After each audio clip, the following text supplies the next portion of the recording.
भक्तिवेदान्तास्वामिनिति नामिने नमस्ते सारस्वते देवे गौरवाणी प्रचारिणे निर्विशेषा शून्यवादी पाश्चात्य देशतारिणे श्री चैतन्य मनोभीष्टं स्थापितं येन भूतले स्वयं रूप कदा मह्यं ददाति स्वपदान्तिकं वन्देऽहं श्रीगुरु श्रीयुतापदकमलं श्रीगुरुन् वैष्णवांश्च श्रीरूपं साग्रजातं सहगना रघुनाथान्वितं तं सजीवं साद्वैतं सावधूतं परिजनसहितं कृष्ण चैतन्य देवं श्रीराधा कृष्णपादान् सहगना ललिता श्रीविशाखान्वितांश्च हे कृष्णा करुणा सिंधु दीनबंधु जगतपते गोपेशा गोपिका कांत राधा कांत नमोस्तुते तप्त कांचन गौरांगी श्री राधे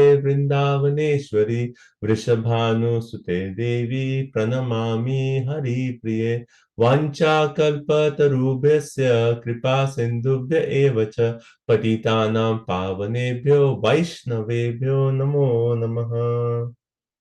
जय श्री कृष्ण चैतन्य प्रभु नित्यानंद श्री अद्वैत गदाधर श्रीवासादि गौर भक्त वृंद हरे कृष्णा कृष्णा कृष्णा हरे हरे हरे राम राम राम हरे हरे। ओम नमो भगवते वासुदेवाय ओम नमो भगवते वासुदेवाय ओम नमो भगवते वासुदेवाय। नारायण नमस्कृत्यं नरं चैव नरोत्तमं देवीं सरस्वतीं व्यासं ततो जयमुदीरये नष्टप्रायेषु अभद्रेषु नित्यं भागवत सेवया भगवती उत्तम श्लोके भक्तिर्भवति नैष्टिकी सर्वशास्त्राभिपीयूष सर्ववैदिक सत्फल सर्वसिद्धांत रत्नान्त्य सर्वलोकैकदृक्प्रद सर्वभागवत प्राण श्रीमद्भागवतो प्रभु कलिदन्तोतितादित्य श्रीकृष्ण परिवर्तिता परमानंद पाथाय प्रेम वर्ष अक्षराय ते सर्वदा सर्वसेवाय श्रीकृष्णाय नमोस्तुते मद एक बंधु मद संगेन मद गुरु मद महाधन मद निस्तारक मद भाग्य मद आनंद नमोस्तुते असाधु साधु तादा इन अति नीचोतता करहा ना मुंचा कदाचिन मां प्रेम न हृत कंथयो स्पुरः। ग्रंथ श्रीमद् भागवतम की जय।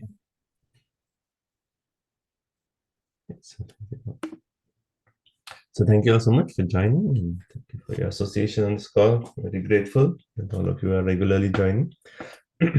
So we are going to discuss the second canto, chapter 9 of the Srimad Bhagavatam. And this chapter has the Chatushloki Bhagavatam, which we'll discuss today. So, but we are right now in I think text number 16 we have covered. Okay. So let's do a quick overview of this chapter. So in the previous chapter, we actually saw how Parikshit Maharaj, he actually asked so many questions to Sukadeva Goswami. And then at the end of the chapter, we see how Sukadeva Goswami, he actually prepares himself to answer these questions. And then in this chapter, we started off with the first question that Parikshit Maharaj asked. And basically his question was, how if the jiva is completely spiritual, completely transcendental, how does the jiva actually come in contact with the material body? Right. So that was the first question that Sukadeva Goswami answered. And after that first three verses, then we hear Sukadeva Goswami giving the background of the narration between Lord Brahmaji and Lord Shri Krishna himself. Right. So he actually gives the background of that narration, and then he actually proceeds to the conversation between Brahma and Lord Krishna himself. Right? Okay, so right, so we read about like how Brahma, when he was actually born, he's the first spiritual master when he was seated on the lotus seat, and he could not find what is my purpose of existence, what is the direction, what am I supposed to do, and Brahma himself was actually bewildered about his true duty. And then what happened was he actually heard the word tapa, right? Twice he heard the tapa, the two syllables ta and pa. So 16th and the 21st syllable from Sanskrit language. And twice he heard that. And hearing that instruction, and we read that how this is like the initiation of Brahmaji by Lord Krishna himself by hearing. That's how the initiation takes place. When we hear the mantra from the mouth of the spiritual master, that's when we actually get initiated, right? We receive that initiation. So Brahma was initiated by Krishna, and when he heard tapa, he thought that, okay, the best thing for me is to follow the instruction and execute the austerity, the penance, the tapa, right? So Brahma, he actually went through that penance for 1,000 celestial years, or 1,000 years of the demigods, right? And then after that, and also we read that how while he was performing that penance, he was concentrating his mind, controlling his senses, and after that, the Lord actually being pleased by Brahmaji, then he actually showed him the Vaikuntha planets, right? He actually gave him a vision of the entire Vaikuntha. So we are actually in that section. Let's see. So um, right. So if you see text number 9 and 10, we see that how the Lord showed the Vaikuntha. And first, he actually showed the supreme planet. Okay, first, he actually talks about how the Vaikuntha planets are free from the 5 kinds of miseries. Right? So, text number. Okay, so anyone remembers what are the 5 kinds of miseries that we face in this material world? Ignorance, ego, attachment, hatred, and holding on to life. Yes, thank you, Mataji. Yeah, so these are the five ignorance or the kleshas that are actually present in this material world. So it's interesting, whenever we read about the spiritual world, first the description actually is given as what is different of the spiritual world from this material world. In the sense that because our experience in this world is up to this material realm. So the first description is always what the spiritual world is not, to our experience. Like even in the 15th chapter of Bhagavad Gita, what does Krishna actually say? First of all, he describes that the banyan tree reflection, right? And he says the material world, spiritual world. And then when he actually gives the process to go to the spiritual world, nirmana moha jita sangha dosha. And then what does he say? Na tad bhasite suryo, na shashanko, na pavaka. So Krishna starts that description there. Then what is there in the spiritual world, which is actually not beyond our experience here in the material world. But because our experience is here in this material world is just limited to things here, Krishna says, oh, material world means miseries, but spiritual world is actually beyond that. It is free of all miseries. And he also said there's no mental confusion there, and there everyone is serving the Lord free of offenses, right? And the abode is actually worshipped by different kinds of personalities. So he gives a description. Then he actually gives a description of the people in Vaikuntha, right? So we read about that. So in text number 11 and 12, we see how he's described the people of Vaikuntha, their complexion, four-handed form, right? Glowing sky bluish complexion, eyes resemble lotus flowers, yellowish clothing, very attractive body features, and yeah. So all the description was there about the inhabitants. Then after the description of the inhabitants, then he actually again goes back and describes the Vaikuntha planet, how the Vaikuntha planets, they are surrounded by these vimanas. Vimanas means airplanes. Right? So imagine like Brahma is seeing, he's getting a vision of all the Vaikuntha planets, and there he's seeing all these airplanes. And he's also seeing like the beautiful ladies who have celestial complexions, and it's just like a lightning, and the description is given like Brahma's vision is just like in the sky when there's lightning. So these ladies, they actually appear so beautiful, just like a lightning in the sky. So we read about that. And then description of the goddess of fortune, how she is actually engaged in Urugaya Padayoho. She's actually always engaged in the service of the Supreme Personality of Godhead, Urugaya Padayoho, the lotus feet of the Supreme Personality of Godhead. And we also read that how the bees, they are actually, inspiring Mother Lakshmi to actually speak more about the glories of the Lord. And we read that how, we discussed that how everyone in the spiritual world is always assisting in enhancing the rasa between Lord and his devotees. Okay. Okay, and then after that, the Lord actually described the Lord is giving the vision to Brahmaji, and he actually described how Brahmaji he actually sees his the Supreme Personality of Godhead himself, and it's called Shreyapatim, Yagyapatim, Jagatpatim. Right, so the Lord is actually giving this vision, and that vision, Brahma is seeing Vaikuntha planets, he's seeing Mother Lakshmi, he's seeing the Lord himself, and in that vision, he's seeing the Lord, and we read the description of the Lord. So we are at that point. So we can just read text 16 onwards, and we'll proceed from that point. So are there any questions or comments or realizations up to this point?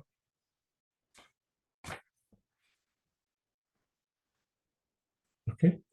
So while we are going through this, please remember that this entire instructions to Brahmaji is actually given to actually mirror our own life, and in the sense that how Brahmaji, when he was born, though he is materially the first personality, first predominating deity, still he was in ignorance, right? And he had to perform austerities. So first of all, there was a need that he agreed that even though I am the person born on this lotus, still I need knowledge. So first was the need of knowledge, then receiving initiation, right? And then after that, following the instructions of the spiritual master, he performed austerity, severe austerity for thousands of years. Then after performing the austerity, when the Lord is pleased, then the Lord reveals himself. Right. So today also further, when we read this entire chapter is actually supposed to mirror our own life, in our journey from ignorance all the way to perfection. Okay. Okay. Text 16. Let's start. So yeah, go ahead. Last time you also did 16. We did 16. Okay. Yeah. So maybe we can just read the English translation and proceed. Hare Krishna, Prabhu. Yeah, go ahead. The personality of Godhead, seen learning favorably towards his living servitors, his every sight intoxicating and attractive, appeared to be very much satisfied. He had a smiling face decorated with an enchanting reddish hue.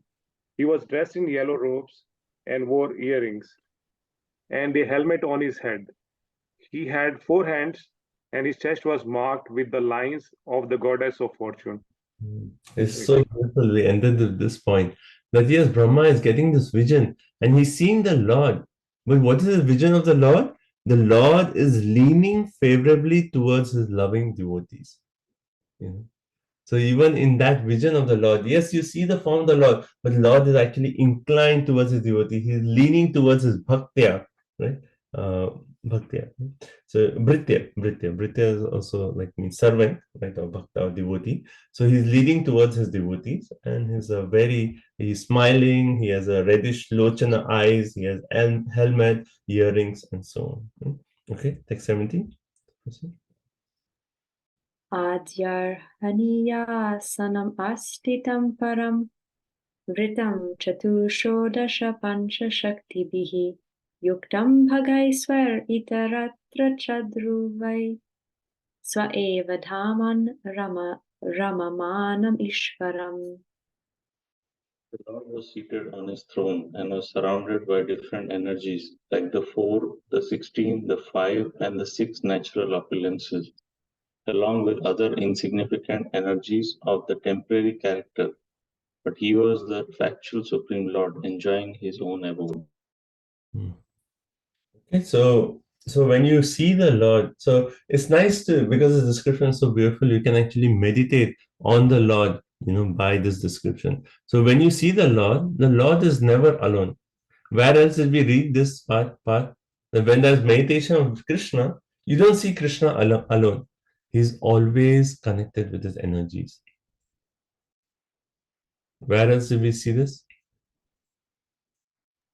When Vyasadeva was meditating. Yes, when Vyasadeva was meditating, did he see Krishna alone? No, he saw Krishna and he saw like all his energies, and then he saw even Maya Devi, because Maya Devi is also an energy of the Lord. And then he saw the living entities who are actually covered by Maya. Anarthopasam Shakshana Bhakti Yoga Madhavshe Lokasya Janto Vidam Chakre Satat Samhita. Right? So Vyasadeva in his meditation, he saw the Lord with his energy. So here also we see Asanam Astitam Param. So the Supreme Lord is seated, Asanam, right, seated on the throne, and then Vritam Chatuhu. He's surrounded by what? So it's interesting. If you see the words, it says Chatuhu. Chatuhu means four. He's surrounded by four energies. So what are the four energies? That is Prakriti, Purusha, Mahata, Mahatattva, and ego. Right? So these four are the material, creative energies of the Lord. Right? So he's surrounded by these four energies. Then it says Shodasha. He's served by 16 different elements. What are 16? The 5 elements: earth, water, air, fire, ether. Then 5 perceptive sense organs, 5 working sense organs, and 1 mind. So these are 16. And all these 16 elements personified are actually worshipping Vishnu. Okay. And then 5. Right. So Vritam, Chatu, Shodasha, Pancha. Pancha means 5. So what are the 5? And 5 sense objects: form, taste, smell, sound, and touch. Right. So if you actually consider, so 16 elements, right, plus 5 sense objects, that makes it 21, plus 4, that is Prakriti, Purusha, Mahatattva, and ego, that makes it 25, right? So if you see, all these 25 elements are actually serving the Lord. So he's actually having the vision, the Lord with these 25 elements, which are actually serving the Lord. Okay. So, and then, but he was a factual Supreme Lord enjoying his own abode. So all these energies are actually serving the Lord. And what is the Lord doing? He is actually enjoying his own abode. Right? It says Sway. Sway means his own. Eva, certainly. Dhamna Ramamanam, enjoying. So it's not that the Lord is like, we may have the idea of like, oh yes, there's a boss and all these employees. And the boss is telling, okay, you have to do this. And then he's doing all the executive planning and saying like, okay, you in 1 week, you have to submit this, you have to do this. The Lord is not busy engaged with the dealings of the world. He has all the energies just by the will of the Lord. They are functioning, and he himself is Ramanana. Right? He is actually enjoying. So even in the Hare Krishna Mahamantra, we say Rama, Hare Rama. Right? So one meaning of Ram is what? He's a supreme enjoyer.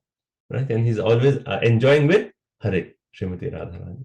Right? Hare Ram. Right? So the Lord is always the enjoyer. Right?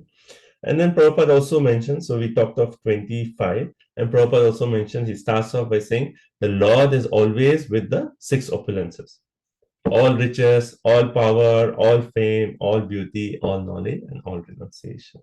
Right? So this is described even, let me see here. Yeah. So even in the 10th canto, there's this Brahma Vimohan Lila. I'm sure everyone knows about this Brahma Vimohan Lila, right? In that, when actually Brahma, like after the entire episode where Brahma hid all the calves and the cowherd boys, then when he comes back, then he sees that all the Krishna, he actually shows that all the cowherd boys and calves are still there.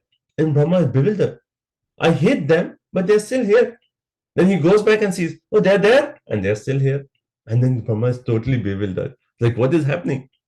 How come there's one copy here, one copy here? And then all the forms which were actually with Krishna, they actually transformed to the 400 Vishnu forms. Because Krishna wanted to show that he is the source of these. All these forms are actually none other than 400, source of these 400 Vishnu forms. And in that, in the 10th canto, 13th chapter, it is described that when Brahma saw all these cowherd boys and calves transformed to 400 Vishnu form, that also Brahma had the vision of all the energies.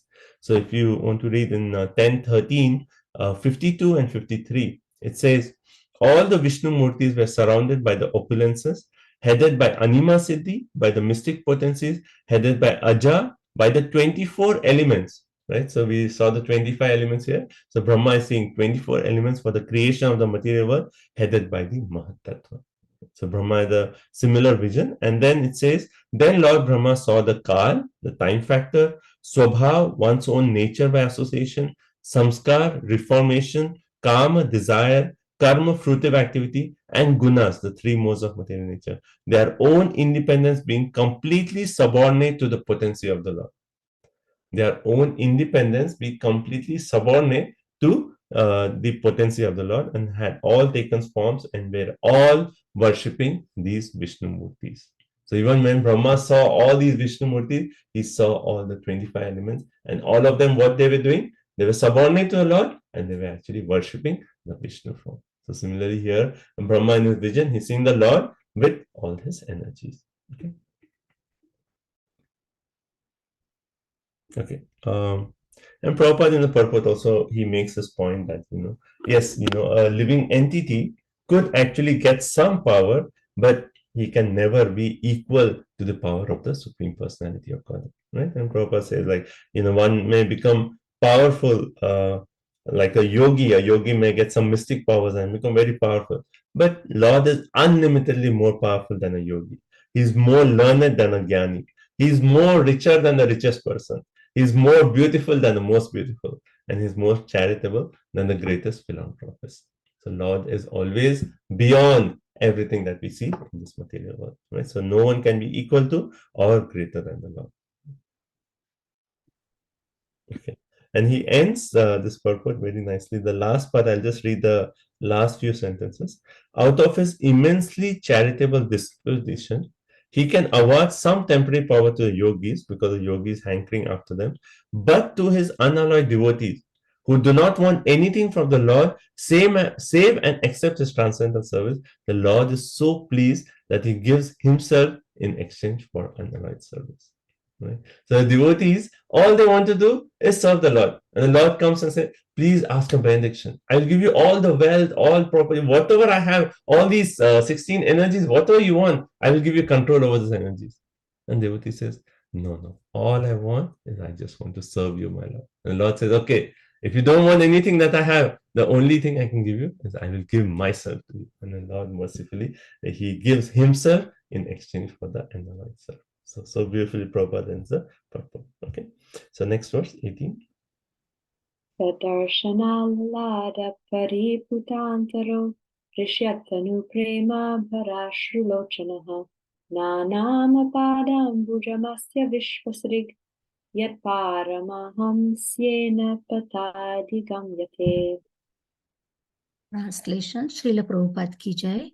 Lord Brahma, thus seeing the personality of Godhead in his fullness, was overwhelmed with joy within his heart, and thus in full transcendental love and ecstasy, his eyes filled with tears of love. He thus bowed down before the Lord. That is the way of the highest perfection for the living beings. Paramhamsa. Hare Krishna. So again, while going through verses, like the constant meditation is like, how does this relate to mirror our lifestyle? So when we actually, perform austerities in devotion service, and we have discussed that entire penance that Lord performed was in bhakti. So when we do it, then at some point, the Lord is actually pleased with us. And when the Lord actually comes and reveals himself to us, then what is the effect? And here is Brahma we see. Like Tad Darshanam, right? Tad Darshanam. Having that darshan of the Lord, then Alada means joy. Right? How we sing Namaste Narsingaya Pralad Dadayine. Right? Even Pralad is like overwhelmed with joy when he had darshan of the Lord. So similarly here, that darshanam, when Brahma is seeing the Lord with all his energies, everyone worshipping, he's seeing Vaikuntha planets, he's seeing Lakshmi ji, then Ahlada, he's filled with joy. Paripluta, he's overwhelmed, and Antara, within his heart, Rishyata means full of ecstasy, and then tears, Ashru Lochana, tears are flowing from his eyes, and then Nanama, he's bowing down and offering obeisances to the lotus feet of the Lord. Right? And that is the experience of Brahmaji. Right? So even if you see Srimad Bhagavatam, what is the final conclusion of the Srimad Bhagavatam?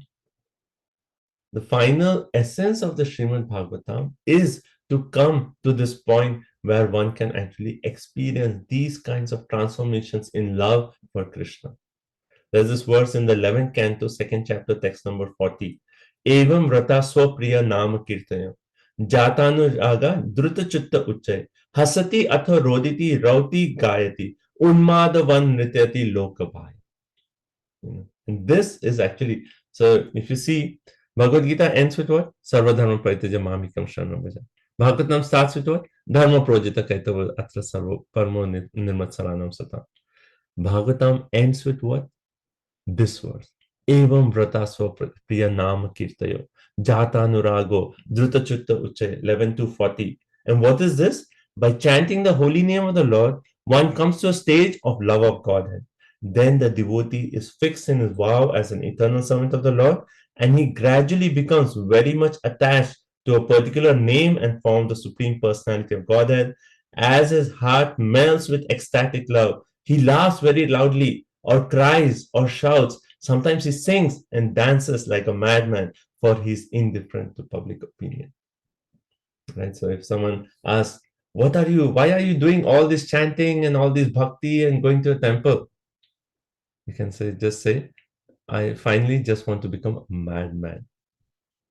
People will run away, but in our heart, we know that our final essence, we have to come to the point of where we are crying tears in love for Krishna. We don't care. We are just like Krishna, Krishna. And then that is where Chaitanya Charitamrita starts.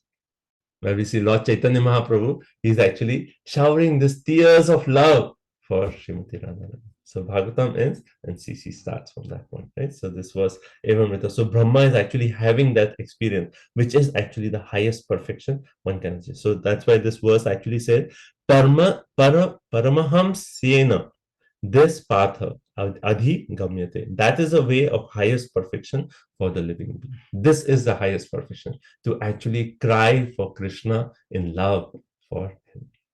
We should come to the stage of crying for Krishna, right? Even like how often we say, Gaur Govinda Maharaj, how we often say, what is Krishna consciousness? Crying, crying, and crying for Krishna. That's it. Just come to the state, right? And then for beginners who are coming to Krishna consciousness, we don't tell this because they'll run away. They'll be like, what is this? I don't want to become madman. But we know internally we have to come to a stage of becoming mad for Krishna, right? So that's Brahma's experience here. Okay. And then Prabhupada in the purport, he talks about Paramahamsas, and okay.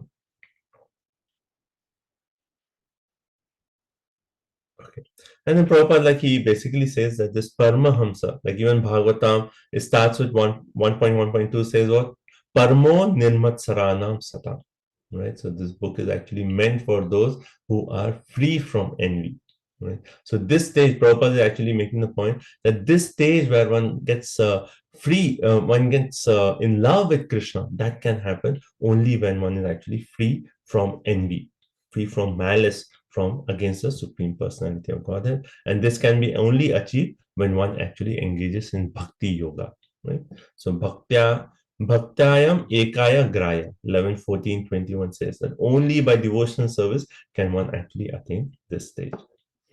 So Prabhupada says Bhakti Yoga, it starts with Shraddha, right?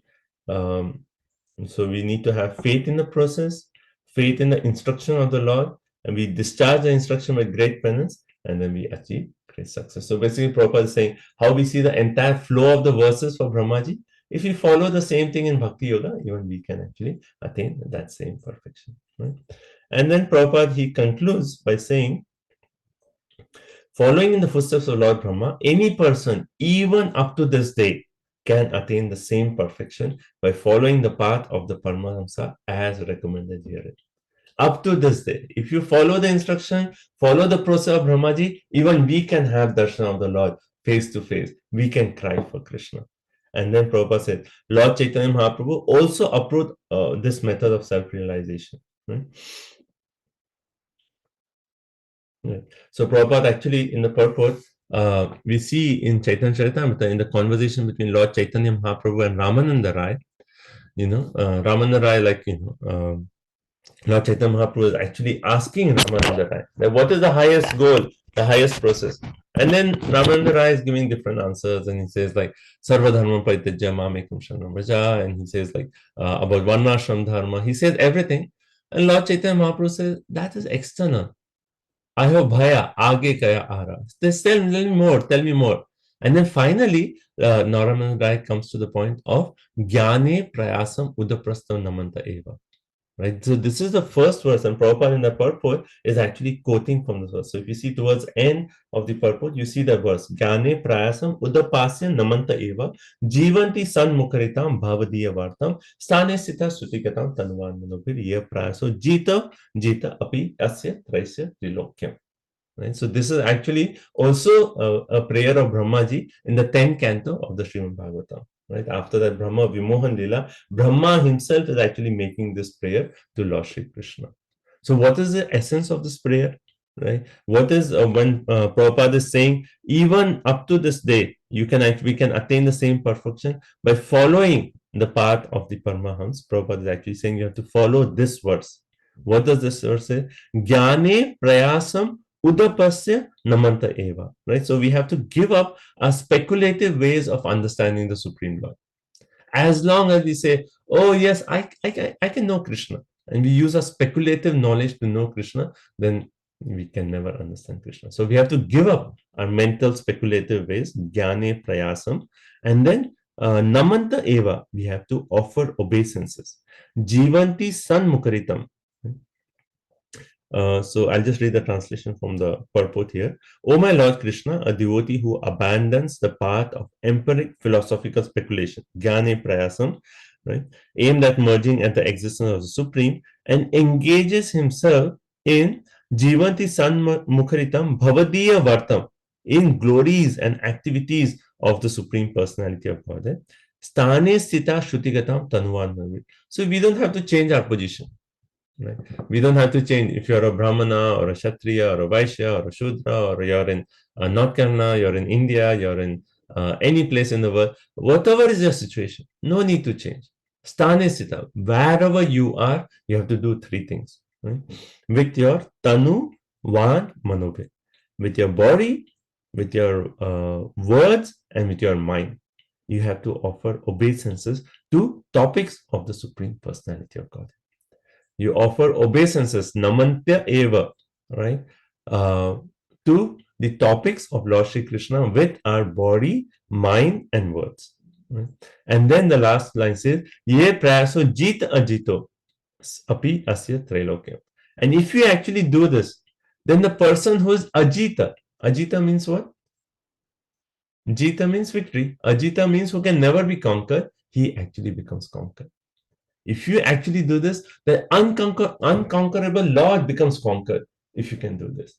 But what does it actually mean to offer obeisances to the topics of the Lord with our body, with our mind, and with our words?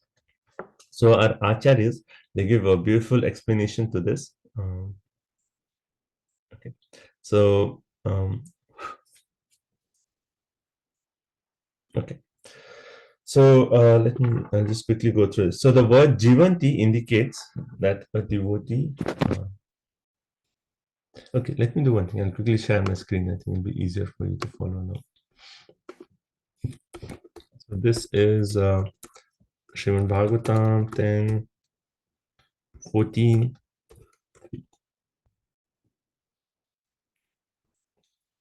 Screen quickly. There's a beautiful verse and beautiful purport. So I just want to quickly share. Okay, you can see my screen? Okay. So this is a verse here. Okay.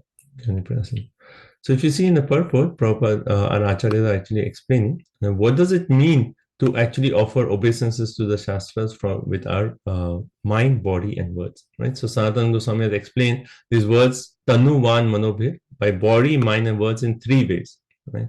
In reference to devotees, through their body, minds, and words, they are actually able to conquer Krishna. Right? So with their body, because they are engaged in always hearing about Krishna, they are offering obeisances to glorification of Krishna. With their body, they can touch the lotus feet of the Lord. With the words, they can call the Lord to come. And with the mind, they can attain the direct audience within their mind simply by thinking about Him. So that is one explanation. That if you are actually, wherever you are, you're always meditating on the glories of the Lord, right? Then you can conquer the Lord. That is one meaning.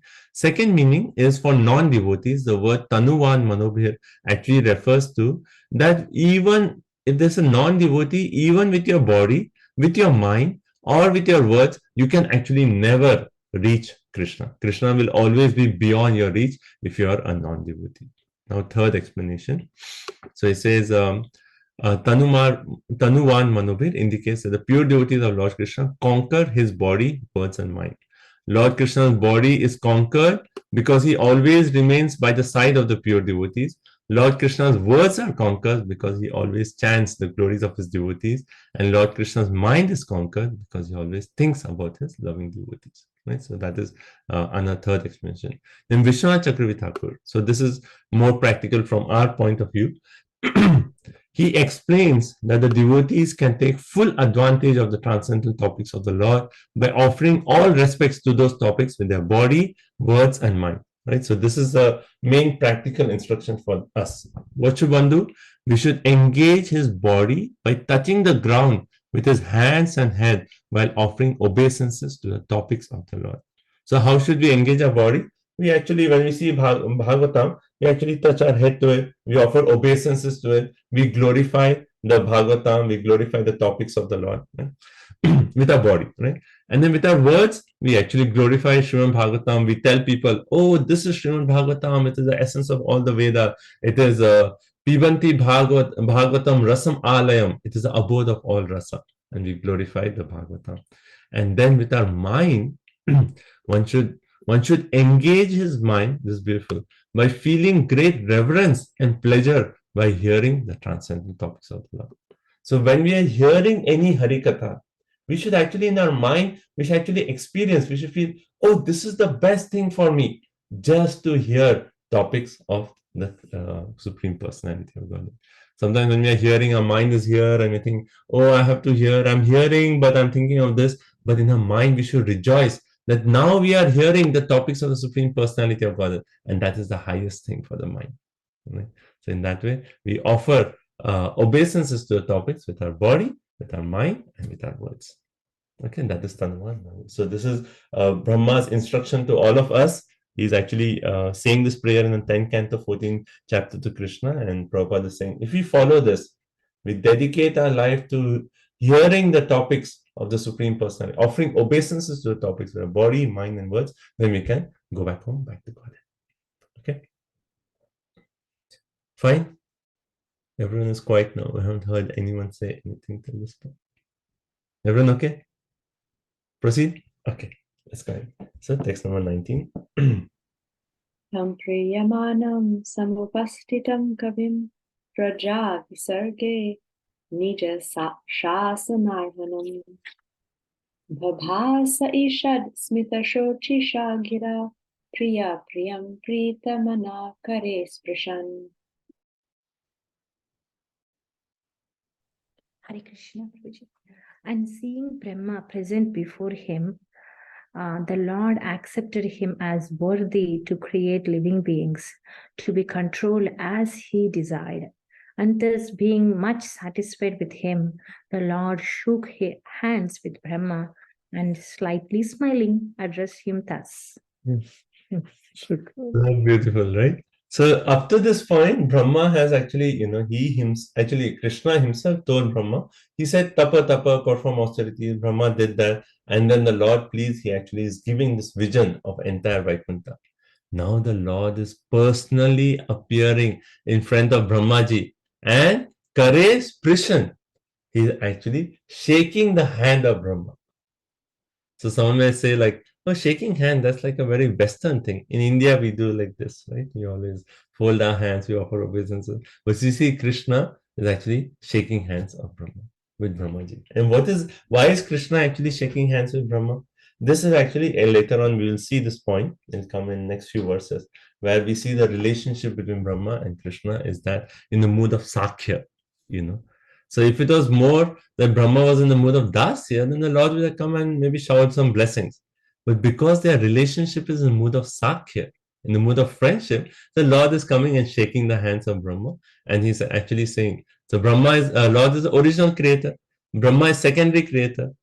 So he's coming and shaking the hand and saying, from one creator to second, all the best. Now you do creation. Right? And this verse is actually saying, seeing Brahma present before him, Kavim, great scholar, he saw worthy to create. He actually saw Brahma and he said like, oh, this person is worthy to do the task of creation. And hence he said he saw Brahma as a qualified candidate to actually do creation. And then hence he came and he said, okay, all the best. You're qualified, you can do creation. Now, why did he see Brahma as qualified to do the creation? Right? So Prabhupada explains that point in the purport. Right? He actually says, right. So Prabhupada says that this creation of this material world is not like by blind or accidental. Oh, there was this big bang at some particular time and then the universe came and so on. It is not by chance. There's an entire plan of the Lord behind the creation. And what is the plan? What's the plan of the Lord behind the creation? Material creation. Please unmute and say. Bring the rebellious souls back to me. Yes, to actually RRA, right? To reform the rebellious attitude of the conditioned souls and bring us back home, back to Godhead. So Lord has a plan for this entire material creation. And the person who is going to be the main person to actually execute the plan has to understand the plan of the Lord. Otherwise, the Lord will not say that you are actually approved to do the task of creation. And Brahma, because he performed the austerities, he followed the instructions of the Lord. The Lord actually becomes, so here also it says, Pritamana. He was very pleased that this person knows my plan. And hence he is going to create in accordance with my plan for the creation. Right? So Prabhupada makes a point. So it is a chance for liberation under the guidance of his own representative Brahma. So Brahma is doing two things. He's going to do creation, and he is going to be the one who's going to disseminate Vedic knowledge. Right? Creation, maybe anyone can do. Maybe anyone could be qualified to create. But Brahma is going to receive the knowledge, and hence taking that knowledge, he's going to give it. Because for reformation of the conditioned souls, what do we need? We need that transcendental knowledge. Because without that knowledge, how will we know that, okay, why are we suffering in this material world? Where do we come from? What is our purpose of existence? We won't know. So Brahma is doing the task of creation, and he's also disseminating the knowledge. And Krishna knew that Brahma has this great responsibility in delivering jivas, and hence he actually was the one who was selected by Krishna to actually do the task of creation. So he shook his hand and said, yes, you are qualified. You are going to share this knowledge with everyone, and then there's going to be the Brahma Madhva Gaudiya Sampradaya. So he's going to be the head of Sampradaya to actually transfer this knowledge, and you are qualified. Right? So Prabhupada says Krishna knew that Brahma will do his duty perfectly by creation and also by spreading his party. Spreading his party. What party? Brahma Sampradaya. So he's going to give that knowledge. Right? And then Prabhupada says, any member of the party, right? Not like some political party. Here it is Brahma's party. Any member of the party who is naturally engaged in reformation of a rebellious attitude, and who is actually engaged in sharing this knowledge with anyone, then that person becomes most dear to Krishna, and then he can quickly go back home, back to Godhead. Right? How in Bhagavad Gita, Krishna also says, one who shares the knowledge of Bhagavad Gita, he becomes most dear. And there is no servant more dear than him who actually shares the knowledge of Bhagavad Gita. So here, Prabhupada is making the same point. So if we follow Brahma, if we follow the intention of the Lord for the creation of this material world, and what is that intention? Twofold. We have to reform our own rebellious attitude, and we have to share the knowledge with others. If we do these two, then we can very quickly go back home, back to God. Okay. Next, number 20. Bhagavan Vacha Vayaham Toshita Samyad Veda Garbha Susrikshaya Chiram Vritena Tapasa Dushtosha Kurta Yoginam. Hare Krishna. The beautiful personality of Godhead addressed Lord Brahma. O Brahma, impregnated with the Vedas, I am very much pleased with your long accumulated penance with the desire for creation. Hardly am I pleased with your pious mystics? Hmm? Pseudo mystics, sorry. Pleased with pseudo mystics. Right? So here now the Lord is actually starting to speak. So Lord came, he shook the hand of Brahma, and now next four verses the Lord will actually speak. And what does he first thing he said? Tasyaham toshitah samyak. Toshitah means pleased. I am samyak. Samyak means I'm completely pleased with you, Brahma. You know, I actually, next verse is actually say, I actually said those words tapa tapa to you, you know, and you followed and you actually did that penance according to bhakti. So I am very much pleased to you. And Veda Garbham Shish Shrakshaya, right? So I am actually going to impregnate the Vedas unto you for this purpose of creation. Right? Srijati, the same word we see. Okay, may not be exactly, but the same word, see, Shrikshaya means creation. So Veda Garbha, I'm going to impregnate the Vedas onto you so you can do creation. Then it says what? Chiram Britena Tapasa. Why is the Lord pleased with Brahma? Chiram means for a very long time. You actually perform tapasa, penance. So by that penance, if we do it for a very long time, then we actually please the Lord. And then he says, Doshato Kota Yogina, you know, so I am not pleased with all these mystic yoga or, you know, dhyana yoga or anything. I am pleased only by bhakti. And you did bhakti for a very long time. And hence I'm pleased with you. Right? Also, Prabhupada in the purport, he says, accumulated penance. So I found that word very interesting. Accumulated penance, right? Actually, anything we do in bhakti, we are actually accumulating our devotional credits. Everything we come, we attend one class. Okay, some one drop is filling in our bhakti credits, and you keep filling. So our process of bhakti is we have to accumulate devotional credits, and when we keep accumulating, okay, today we are coming, we are doing some seva in the temple, more credits. So our entire life is accumulating these credits, and once when we do it for a long time and the accumulation is there, then the Lord, he'll come and he'll reveal himself and say, oh, I am pleased, your entire life you have accumulated all these devotional credits, I'm very much pleased with you. And he'll come and depending on our rasa, either he'll shake our hand or he'll just have some other rasa with us. Right? But he'll come and he'll reveal himself to us. So Prabhupada in the purport says, there are two kinds of penance. Right? One penance is for sense gratification, one penance is for self-realization. Like even for sense gratification, how much penance do we have to do? Like if you just consider our entire life, you know, I'm not talking about the spiritual aspect of our life, but you know, our education, our degrees, and our work. How much penance do we actually do in that side? Like even like, you know, we have, let's say, engineering degree. We have to pass our exams. How much we study? You know, like okay, there's exam, and then like whole night the people are studying, and then like in you know, sleeping like maybe 1 hour, 2 hours, then going writing the exam, and then doing this. How much austerity we do on sense gratification side? Actually, even 10% of that austerity, if you do for Krishna, you know, we will progress amazingly in our bhakti. So we are doing so much penance for sense gratification. You know, so there are only two kinds of penance. Anyway, we have to do penance. Either we do for sense gratification or we do for Krishna. So whether we do actually penance for Krishna because we do for sense gratification, and there's always only frustration in that endeavor. Right? Okay, so and then Prabhupada also again makes the point that how you know, the whole material creation is meant for reforming our rebellious attitude, and Lord wants every one of us back home, back to Godhead.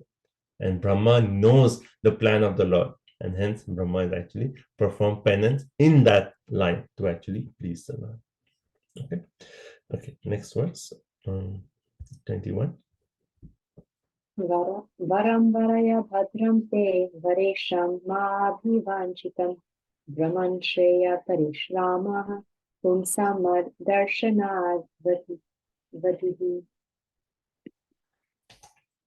I wish you good luck. O Brahma, you may ask from me, the giver of all benedictions, all that you may desire. you may know that the ultimate benediction, as a result of all penances, is to see me by realization. Hmm. So as I said, Brahma came, shook the hand, right? And then what did he say? Bhadramte. Bhadramte means all good fortune unto you, all auspiciousness unto you, all the best, right? And then he said, Varam Varaya, just ask for a benediction. So Lord is coming and he's asking, okay, all the best, all auspiciousness in you, please ask a benediction, right? And Abhi Vanchitam, all that you may desire, please ask. But then after that, he also, Krishna is making the point, and he says, Shreya Parishramaha, and then Mad Darshana Avadihi. He's saying, ask for a benediction, but already know that the ultimate success for all your penance is actually having that darshan of me, darshana avadivi, right? So the Lord is saying, ask a benediction, but know that all the penances you have done, the benediction, the highest perfection is already achieved by you because I have given darshan of the entire Vaikuntha Lok and I am personally in front of you. So what is our highest benediction in bhakti? Again, going back to the word evam vrata sapriya nama kirtaya. But finally we have to come, we see Lord face to face, and we are actually exchanging rasa with the Lord, right? That is the highest perfection. So he's saying, ask a benediction, but know that the highest perfection is already achieved by you because you have seen me by realization. Okay. So I think we'll proceed. Yeah. Next, yeah, we can go to 22. Manishitanuභావोऽयं मम लोकावलोकनं यद् उपश्रुत्य रहसि चकर्त paramam tapah. The highest professional ingenuity is the personal perception of my abodes, and this has been possible because of your submissive attitude in the performance of severe penance according to my order.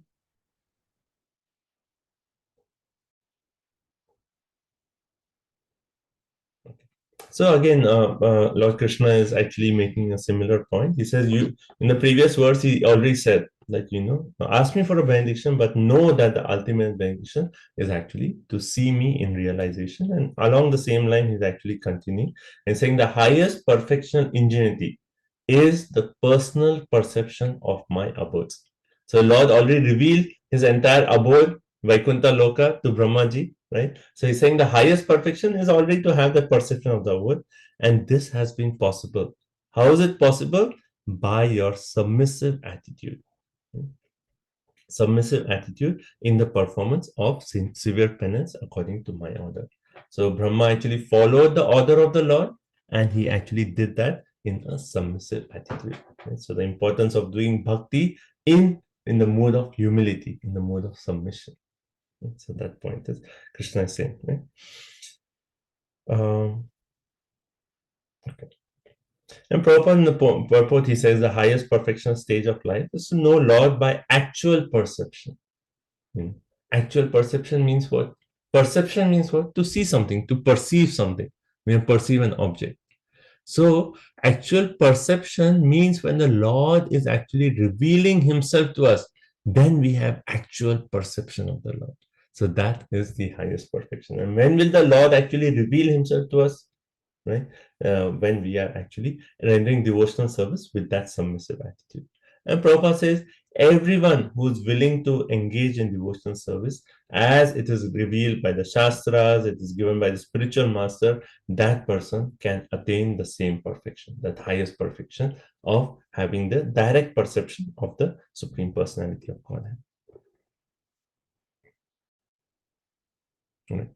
And then Prabhupada says that how in Bhagavad Gita is approved as a great literature by all the acharyas like Shankaracharya, Ramacharya, Madhvacharya, Lord Chaitanya Mahaprabhu. All of them are approved. And what is the conclusion of the Bhagavad Gita? Manmana bhava mad bhakto mad yaji mam namaskuru sarva dharma parityaja mam ekam sharanam vraja. So these 2 points, these 2 main verses, Prabhupada quotes and he says, this is the secret of attaining the highest perfection stage. Manmana bhava mad bhakto. Think of Krishna, offer obeisances to Krishna, become Krishna's devotees, and And then Sarva Dharma Pratyaya, surrender unto Krishna. Give up all so-called dharmas and just surrender unto Krishna. And by that, one can get the highest. This is a secret of attaining the highest perfection of professional stage. Text 23. Pratyadishtam maya tatra tvayi karma vimohite tapo me hridayam sakshat atmaham tapaso naga. O sinless Brahma, you may know me that it was I who first ordered you to undergo penance when you were perplexed in your duty. Such penance is my heart and soul, and therefore penance and I are non-different. So now, see, Brahma heard that word tapa, but at that time he did not see the source. Who is speaking this word? And we discussed this very important point that time, that even if the speaker is not present, the spiritual sound vibration does not lose its potency, right? We made this point. So here Krishna is actually revealing that actually I spoke that word tapa. I gave you that instructions of tapa, right? So he says, "O sinless Brahma, you may know from me that it was I who actually first ordered you to undergo penance when you were actually perplexed in your duty, when Brahma was confused. Oh, what is my purpose? Why am I here? So it was Krishna who actually gave that instruction to Brahma. And then he says, such penance is my heart and soul, and therefore penance and I are non-different. Okay, so what does this mean? That such penance is actually my heart and soul. So, Krishna is actually making the point here. He says, when you perform austerity, which is actually performed for attaining Krishna, then that is okay. So here is the point. So Prabhupada actually in his lectures, you will hear Prabhupada quote this verse. Aradhito yadi haris tapasa tata kim. Na aradhito yadi haris tapasa tata kim. Antar bahir yadi haris tapasa tata kim. And then nantar bahir yadis tapasa tata kim. You heard this verse is very nice. Every line ends with haris tapasa tata kim. So first line says aradhito yadi hari tapasa tata kim. Okay, so if someone is aradhito, is worshipping the Lord properly, then tapasa tata kim. What is the use of severe penances? Because the perfection is already there. He's worshipping the Lord. Aradhito yadi hari tapasa. What is the point of your austerities then? Na aradhito. If you're not worshipping the Lord, then what is the use of your penances? Then he says, Antar bahir yadi haris tapasa tata kim. If you have realized Krishna within and without everything, then what is the use of your austerities, right? Or of your penance? And nantar bahir yadis tapasa tata kim. And if Krishna is not seen within and without everything, then what is the use of your severe penances? So in any way you see, the penances are actually finally meant only for pleasing Krishna. And how in Bhagavad Gita, Krishna actually makes the point. He says, Mahatmanas tu mam partha daivim prakritim ashritam. That kind of penance which is actually engaged in devotional service is daivim prakriti. It is actually the Lord's own internal energy. And hence, it is actually non-different from Krishna himself. And hence, Krishna is saying, therefore, such penance is my heart and soul. If you are doing penance and it is not pleasing Krishna, then what is the value of the penance? Penance is only valuable as long as it is actually towards the intention of giving pleasure to Krishna. Therefore, penance and Krishna are non-different. If you are doing penance which is actually not in connection with Krishna, then it is useless. Then that penance is of no value. Right? So penance should always be done for the pleasure of Krishna. So that's the point here. Okay. Then here, Prabhupada also makes a point. He says, Brahma performed austerity with the desire to create. Right. So when he was doing austerity, he was thinking that yes, I have to create. I know how to create, but I do not know how to go about it. So when he was doing austerity, he actually had the desire to create. Now, was that austerity pure? Because he had some other desire, right? He had a desire to create.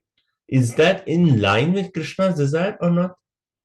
It is in line with Krishna's desire, right? So when we are actually doing some austerity with an intention to fulfill Krishna's desire, then that is also in line with Krishna. That is also pleasing to Krishna, right? So it is a very practical point that when we are doing a seva, we may actually pray to Krishna for something in our seva. Oh Krishna, please help with this service, because we know that that service is given by Srila Prabhupada, which is actually given by Krishna himself.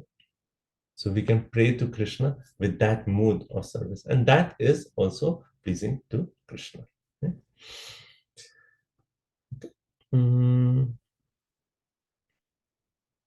Okay. So Prabhupada in this purport makes another excellent point. He says, the living entities are engaged in conditions of material bondage because of their propensity for overlordship. Because we want to lord it over the material nature, we are actually engaged in material bondage. But by engagement in devotional service to the Lord, one becomes detached from this enjoying spirit. So when we engage in bhakti, what is Prabhupada saying? One becomes detached from this enjoying spirit. The devotees automatically become detached from worldly enjoyment, and this detachment is a result of perfect knowledge.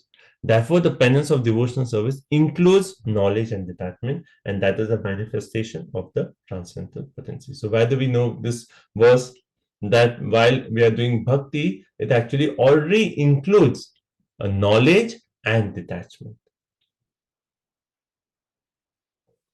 Which is a famous verse? Vasudeva Bhagavati. Which is it? I think someone said Vasudeva Bhagavati. Vasudeva Bhagati Bhakti Yoga Prayojita Janati Asu Vairagyam Jnanam Chayat Ahitukam 1, 2, 7.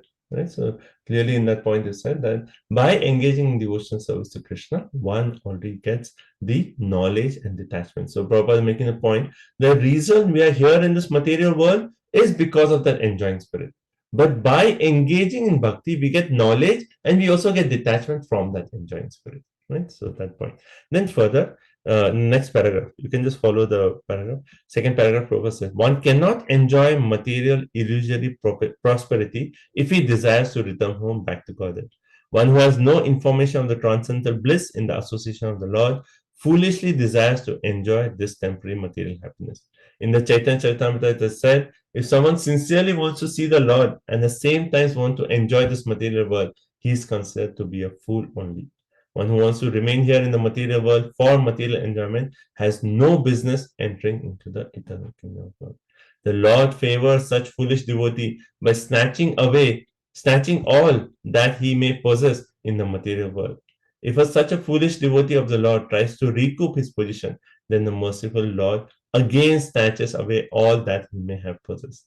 By such repeated failures in material prosperity, he becomes very unpopular with his family members and friends. In the material world, the family members and friends honor persons who are very successful in accumulating wealth by any means. The foolish devotee of the Lord is thus put into forcible penance by the grace of the Lord, and at the end, the devotee becomes perfectly happy being engaged in the service of the Lord.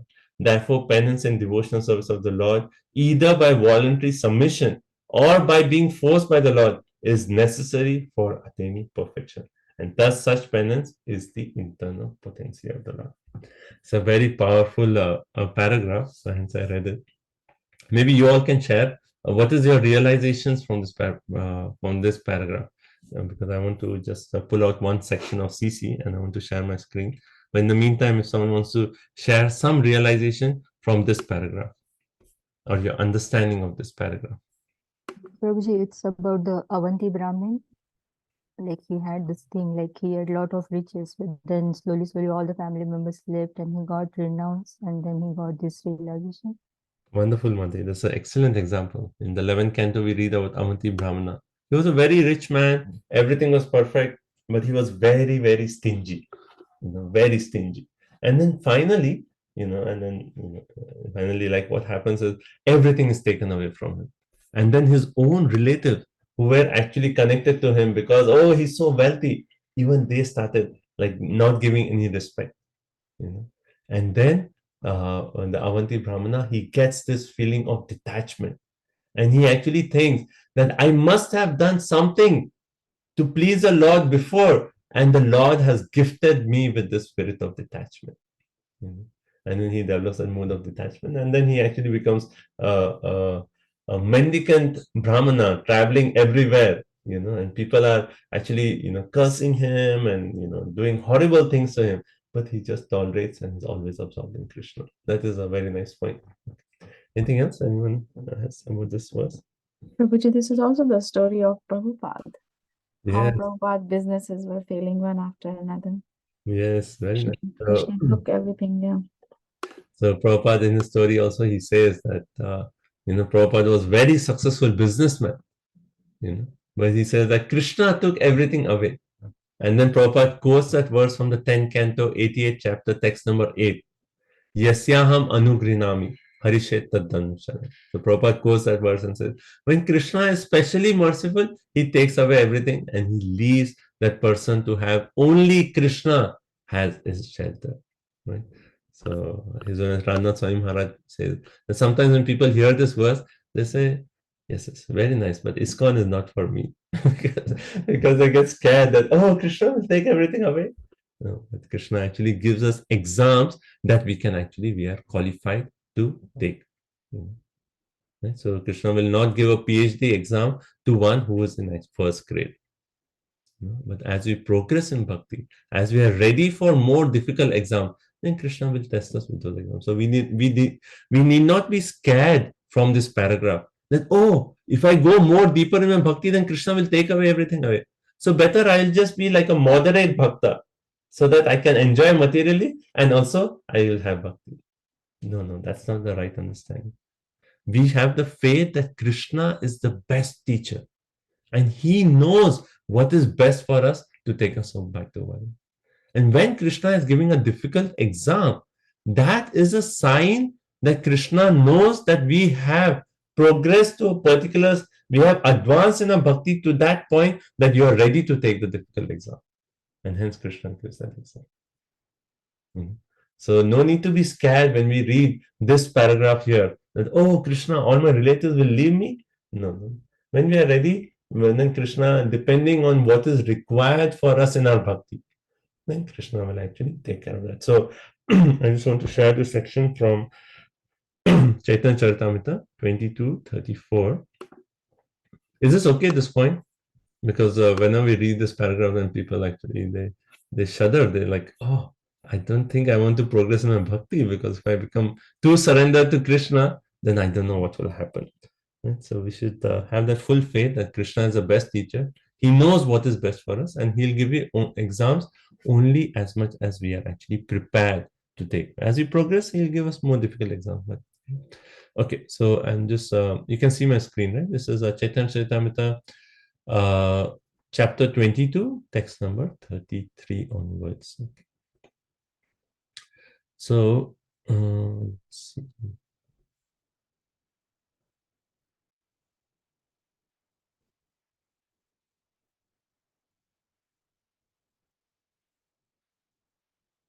Okay, here. So from text 37, I'm just going to read. If those who desire material enjoyment or merging into the existence of the absolute truth engage in the Lord's transcendental service. So that means the word akama, sarvakama va.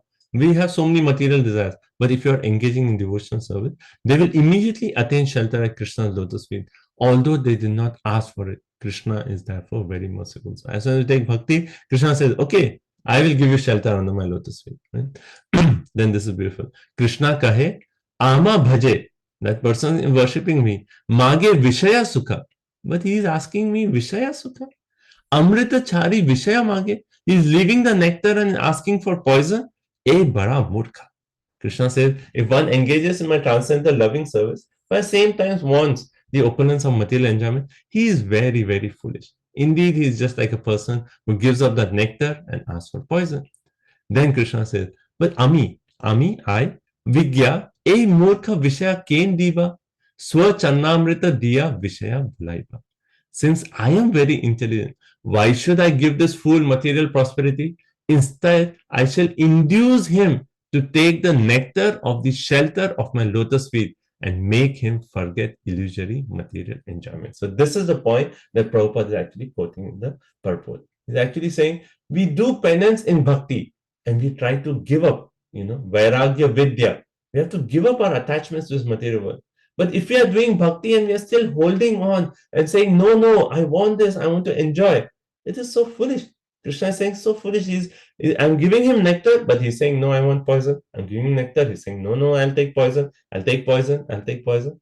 Then Krishna says, I am intelligent. This person is foolish. I am intelligent. I will force him to go through some penance by which he's forced to give up that material enjoyment. That is Krishna's kindness upon us. So that is the point here. So, and then, this section continues. It says, when Krishna is requested to fulfill one's desire, he undoubtedly does so. Right? We are approaching Krishna with Vishaya, with material desire. He does so, but he does not award anything which, after being enjoyed, will cause one to petition him again and again to fulfill further desire.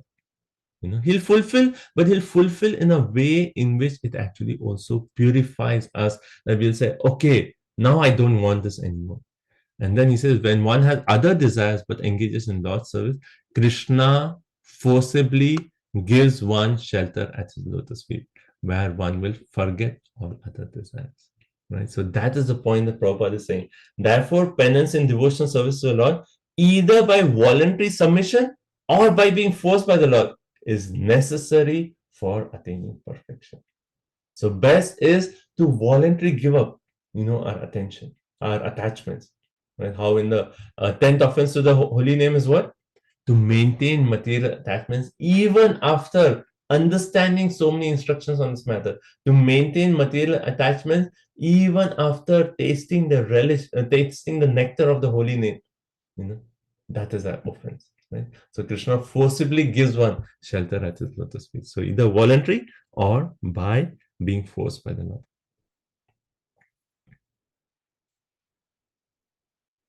Anyway, this entire, further also, this section actually makes the same point. Like it talks of Dhruva Maharaj. It says, oh my Lord, because I was seeking an opulent material position. So when Dhruva, he performed austerities to the Lord, what was his intention? I want a kingdom greater than Brahmaji. Right?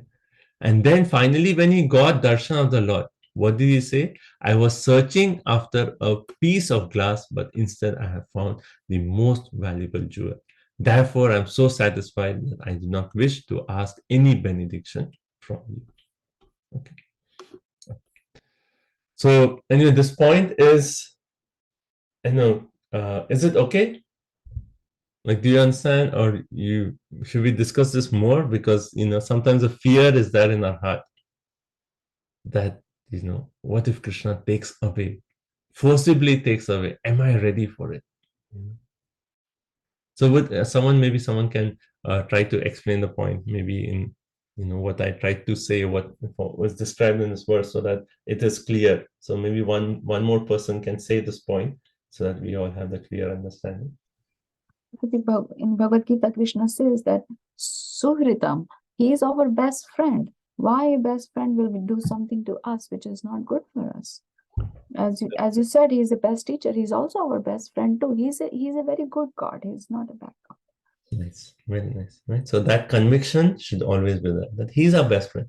So whatever situation I'm being put in, Krishna has a plan for this. I just have to see what is Krishna's plan, what is Krishna trying to teach me from this, and actually learn that lesson. Okay, someone else? I'm thinking. Hare Krishna. Go ahead, Mataji. You can go, Mataji. Okay, Vijaya Radhika Mataji, go ahead. I'm thinking, that if we have the fear and we also have the conviction that Krishna will protect us, it will be like anesthesia. We won't even feel the pain. So any kind of loss, we will not even feel it. Very nice. Actually, in that verse from CC, if you continue reading, that is that verse which actually makes this point. Let me see. No, actually, if you read in the purport for 1088.8, actually in that Vishwanath Chakravarti Thakur, he makes this point. When we get a wound, and someone may say, oh, this wound, it could be infectious. And in India, I know in the US I've never seen it, but in India they apply this like Dettol or some ointment, which when they apply, it burns even more. You know? But because the person knows that this is going to cure my wound, he says he tolerates that. He doesn't even feel it. He knows it may be more painful, but he's like, okay, it is good for me.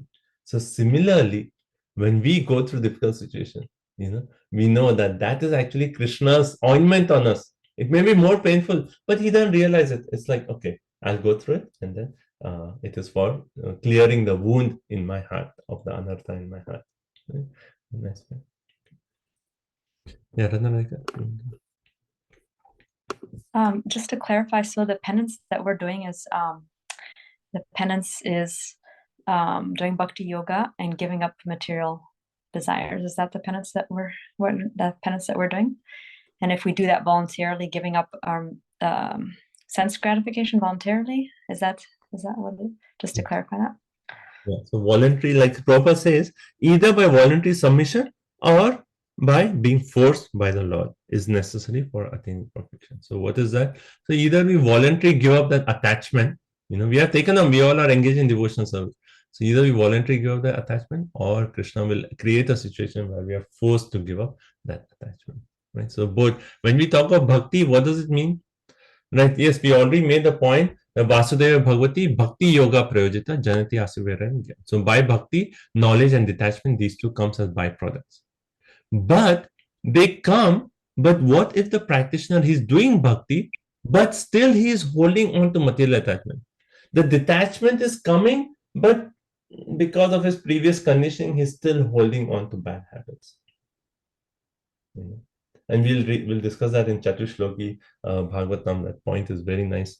The second verse actually explains this, why a person would hold on to, but he's still holding on to. So the gift is coming, but the person is still holding. Then we should actually, at that point, Krishna says, I am giving him the detachment, I'm giving him the knowledge. Still, he's not learning.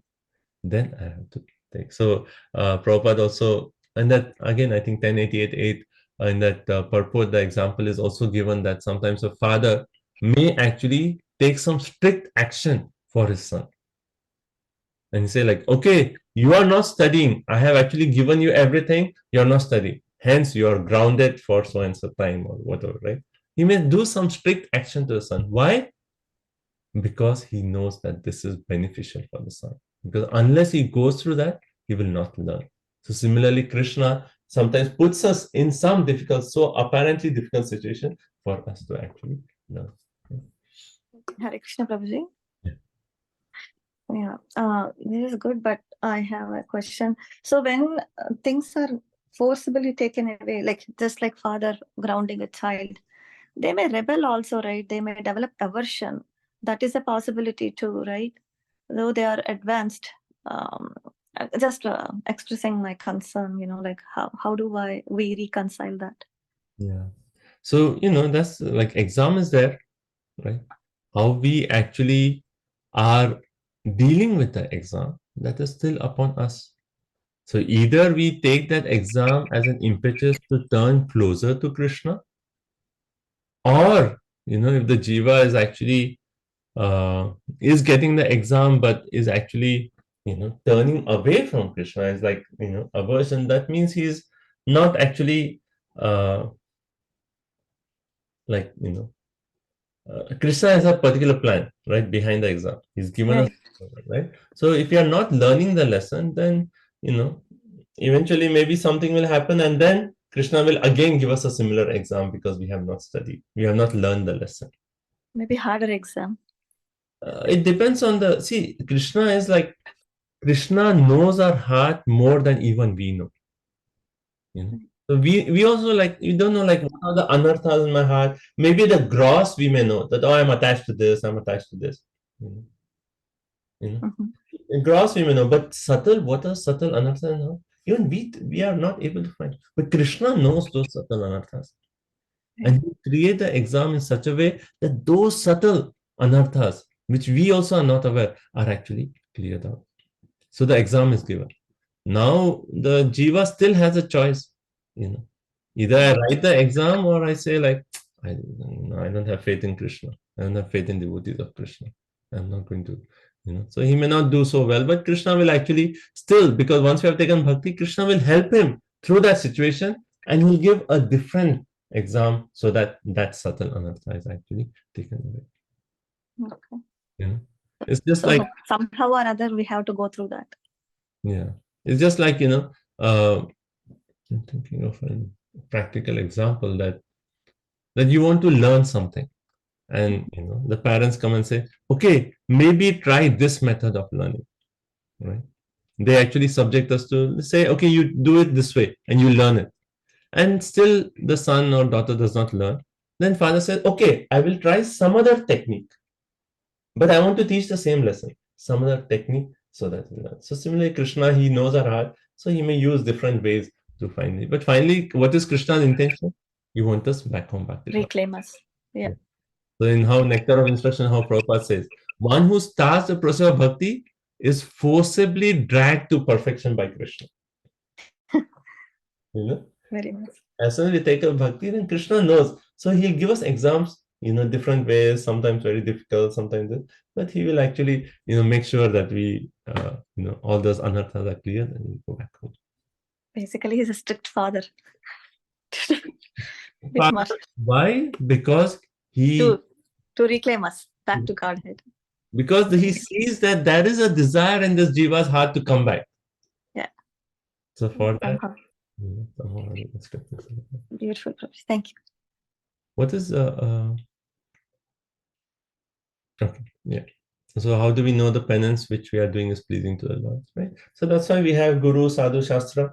Right. The Guru is actually telling us, do this, follow the instructions of spiritual master, Bhagavad Gita, Bhagavatam. We are reading all these.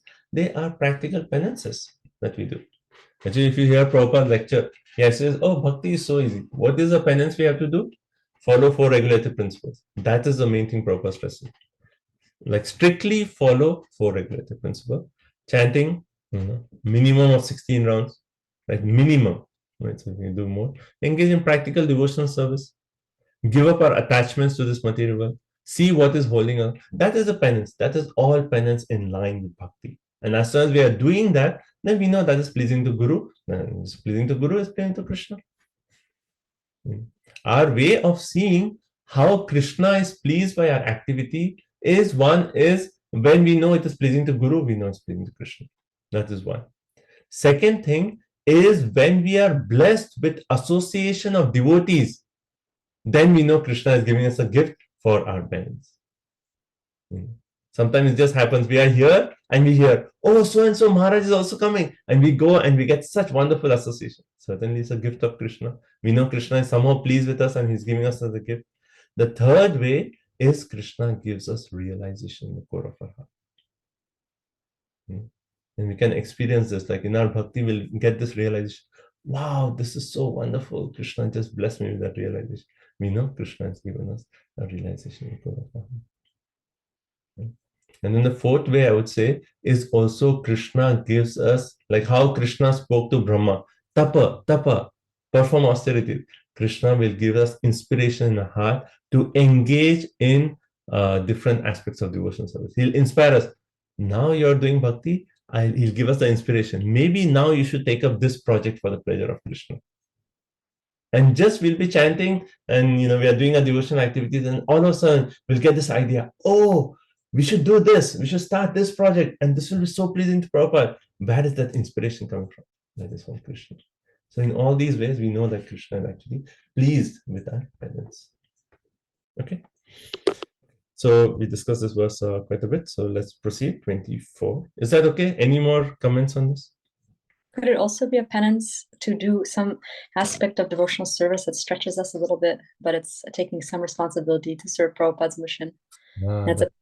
Because it's so penance, so that's a very nice point, that penance could also be taking up something that is actually beyond our comfort zone. We all have a particular nature. Maybe one person was saying, one devotee was telling me, oh, I am very introvert, Prabhu, I cannot go on book distribution. I was telling him, you have to step out of your comfort zone. That's when like real mercy comes up. And we all have like certain, like, this is my comfort zone. And we want to be there, but we have to step out of our comfort zone. And that's when we actually get the mercy. And that also means taking some responsibility in Srila Prabhupada's movement. When as soon as we take some responsibility, okay, this seva, I am taking charge of this. I will, and immediately when we take responsibility, anxiety comes. As soon as anxiety comes, then we really connect with Krishna. We pray to Krishna. That's we really deepen our penance to Krishna by anxiety and by taking responsibility. So that's also very nice. Okay. Prabhuji, what's the reference of the word that you were saying? Aradhito yata hari. Oh yes, that's from one of the Puranas, Mataji. I'll tell you. Okay. Pancharatra. What is it, Gopinath? Pancharatra. Pancharatra. Narada Pancharatra? I think that's, yes. Yeah, it's in 11.8.4, I think. Bhagavatam purport Prabhupada is 11.8. Bhagavatam purport 11.8.4 in the purport. It's not the actual verse, but in the purport Prabhupada is quoting it, right? Thank you, Prabhupada. Thank you. Thank you. Okay, so let's go to the next verse. Text 24. Srijami tapasaivedyam grasami tapasa punaha bibharmi tapasa vishvam viryame dushcharam tapaha.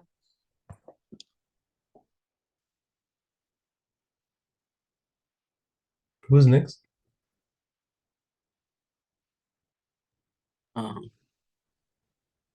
Is it my turn? Go Hare ahead. Krishna. Go ahead. I create this cosmos by such penance. I maintain it by the same energy, and I withdraw it all by the same energy. Therefore, the potential power is penance only. Hare Krishna. So Krishna is saying, I create this cosmos by such penance. I maintain it by the same energy and I withdraw it. So Krishna himself is saying that I myself, I do penance. And what is the penance for Krishna? So here is saying he is actually, it is not Krishna, like we know Krishna is actually the supreme enjoyer. As such, Krishna does not have to do any kind of penance, but it is through his energies that this aspect of creation, maintenance, and annihilation is actually happening. So when in this verse it says, I create. So we have to consider this is actually through the energies of Krishna that even Brahma doing penance. Actually, Brahma is who? When we see the avatars of Krishna, then there is avatars of Guna avatar, right? And Brahma is actually one of the Guna avatar. So Krishna himself as a person, he does not have to do austerity. But through these avatars, he actually, Brahma, Shiva, he's doing the austerity of creation, maintenance, and annihilation. Right? Therefore, the potential power is in penance only. Right? It is only through penance that one can actually do all this. Right? Okay. And Prabhupada in this purport, actually, he makes a point. An easygoing life and attainment of perfection in transcendental realization cannot go together. Right? So if your life is like, oh yeah, my life is going easy, I'm chanting my rounds and everything is easy, that means we have to step up, right? Go a little bit outside our comfort zone and take up more services for the pleasure of Krishna. Right? Easygoing life and attainment of perfection. That means our life should be a sacrifice for the pleasure of Krishna. We have to do more. We have to go out, distribute Krishna consciousness, chant the holy name, distribute. We have to do something, right, for the pleasure of Krishna. If our life is easy, then we are mostly in the mode of complacency.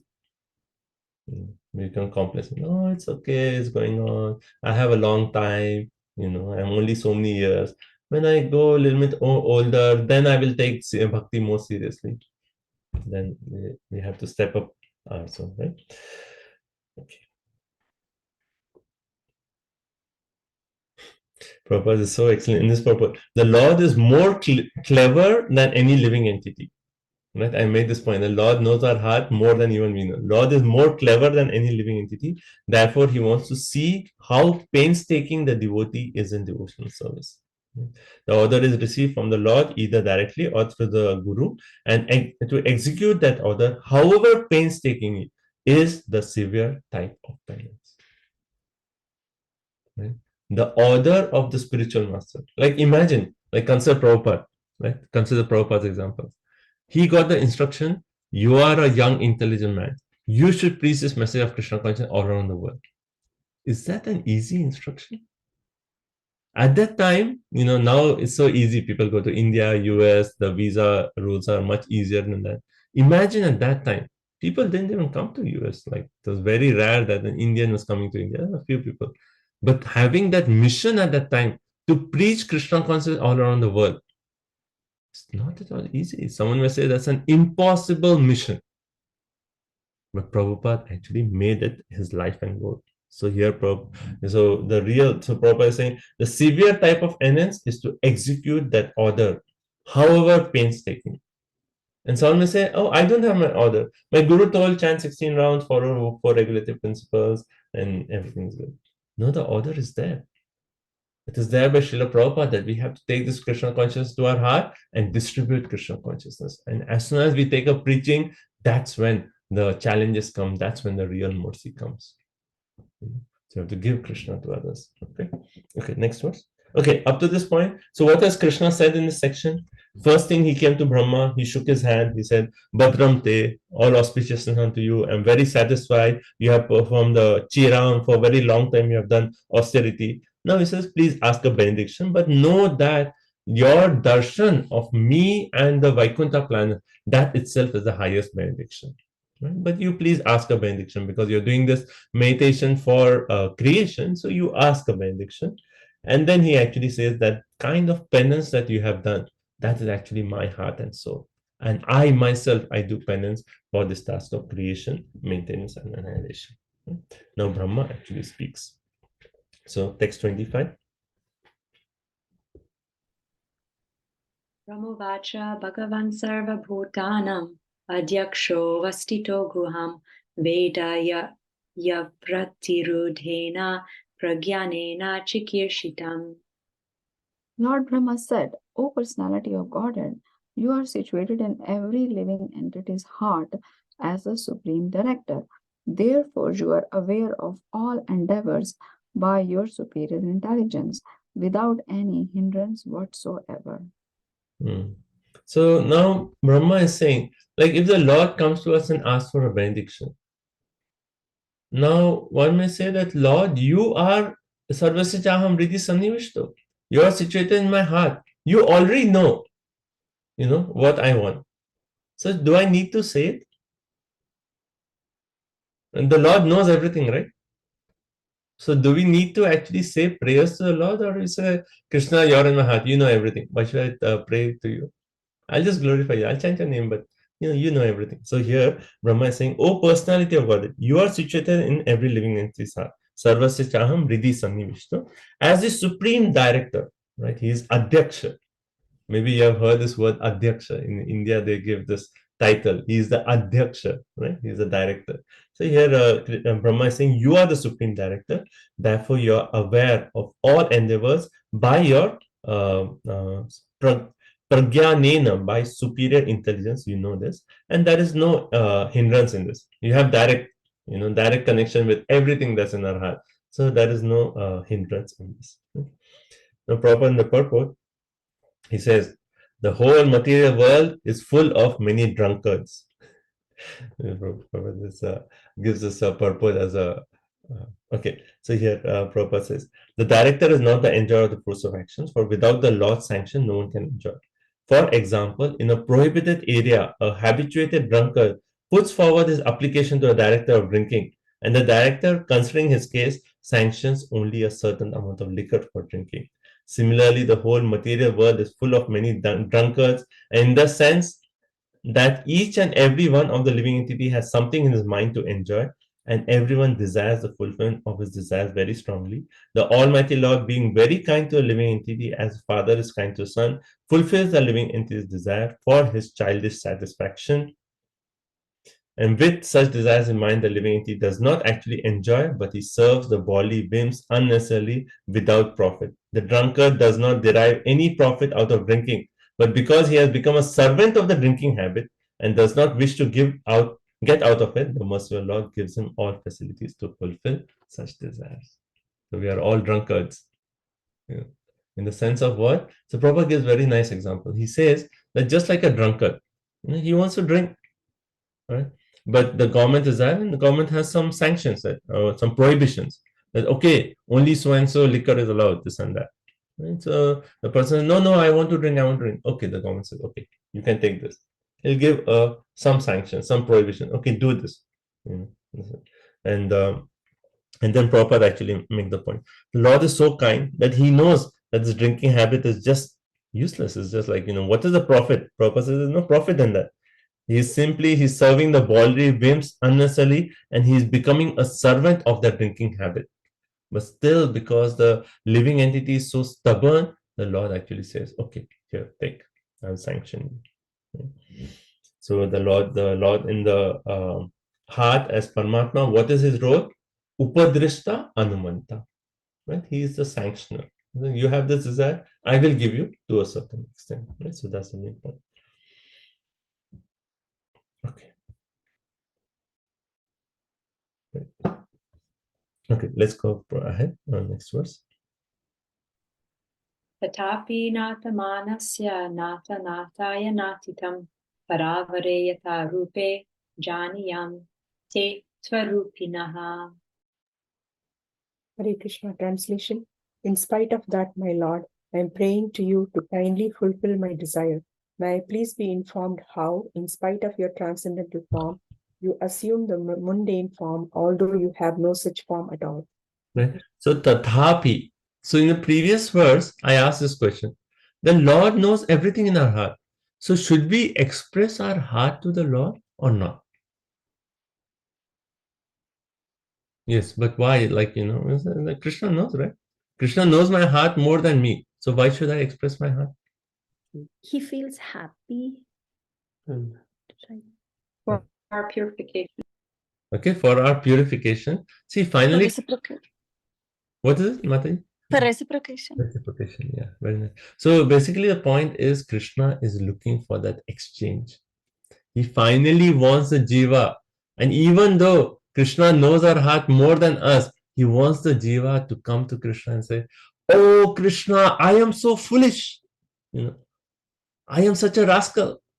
But now, Krishna, somehow I have received this knowledge about you. I want to turn to you. I want to take shelter of you. Please help me.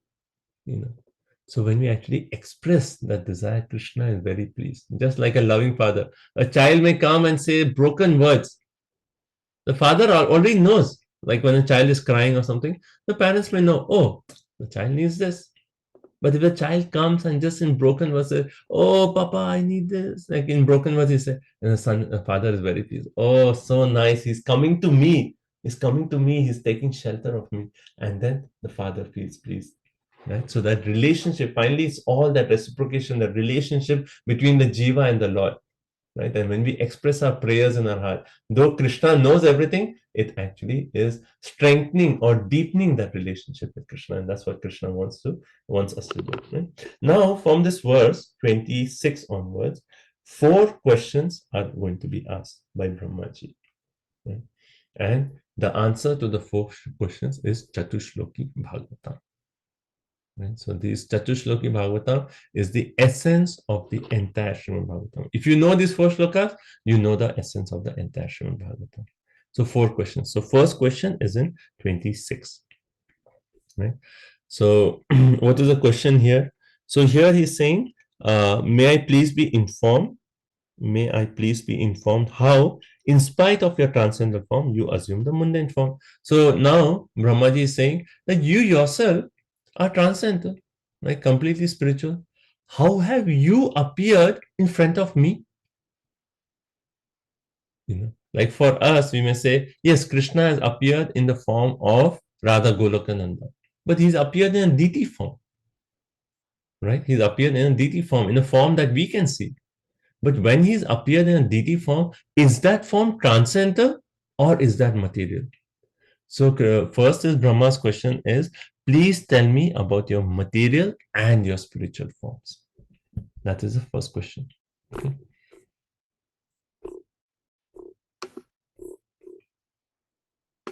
Okay, so that's the first one. Let's go to text number 2.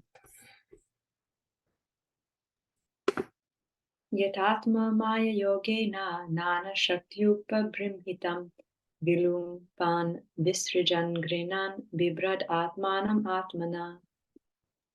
Hare Krishna. And please inform me how you, by your own self, manifest different energies for annihilation, generation, acceptance, and maintenance by combination and permutation.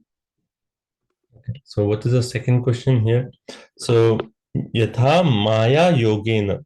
So he's saying, please inform me how you, by your own self, manifest different energies for annihilation, generation, acceptance, and maintenance by combination and permutation. So basically, this question is actually asking about Atma Maya, right? Atma Maya. So about the Maya potency of the Lord.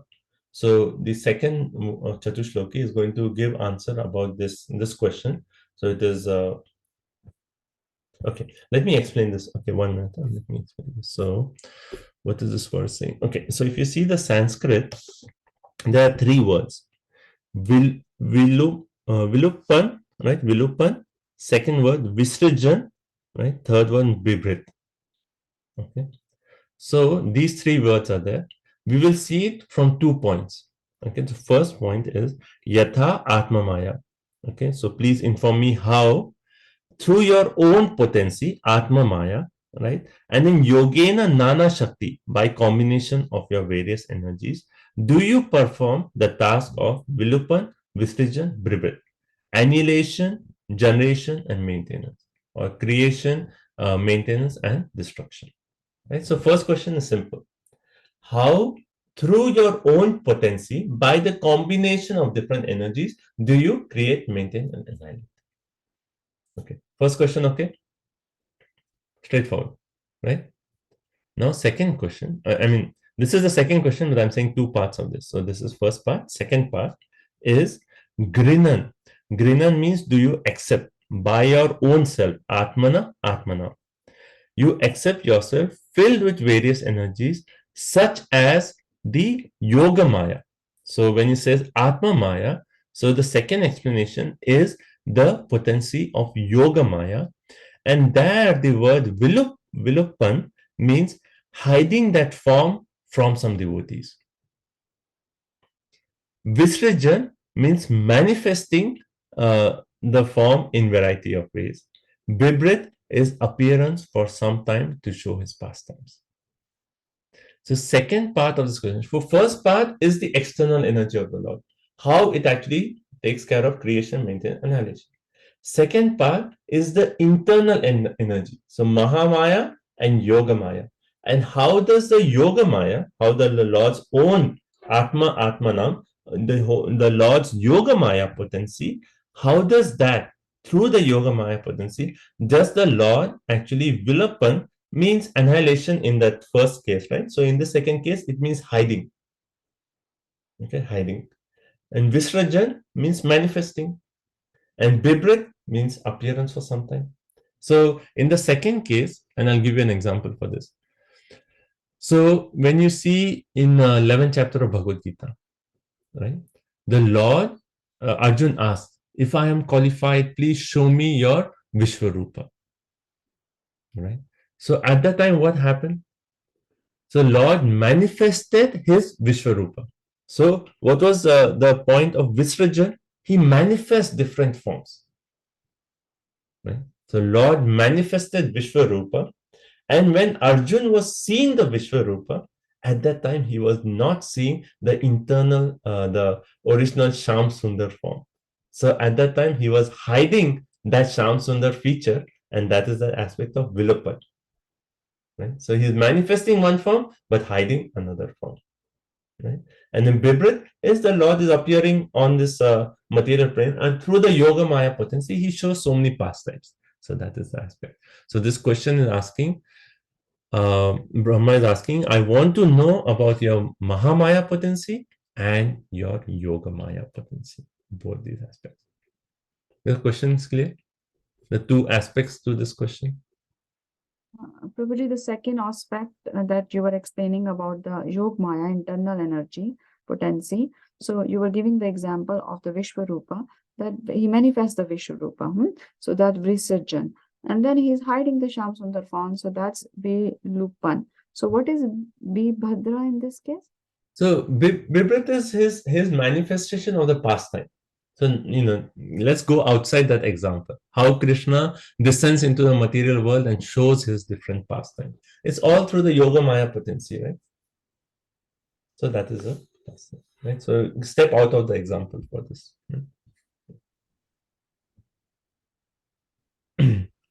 Okay, so that is question number 2. So okay, so let's proceed. Third question.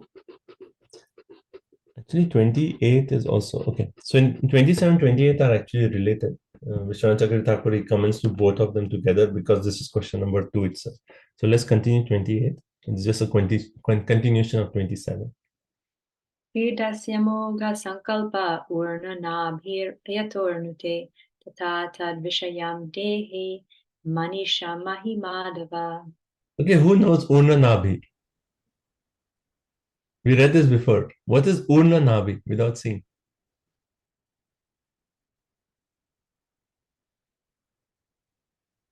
You see this sometimes in your house. Spider. Right, so we read this example of between conversation with Narada and Brahma, and Narada actually tells Brahma, right? It appears just like you're doing this creation, just like a spider. So same now, Brahma is actually asking Krishna. Okay, good translation. O master of all energies, please tell me philosophically all about them. You play like a spider that covers itself by its own energy, and your determination is infallible.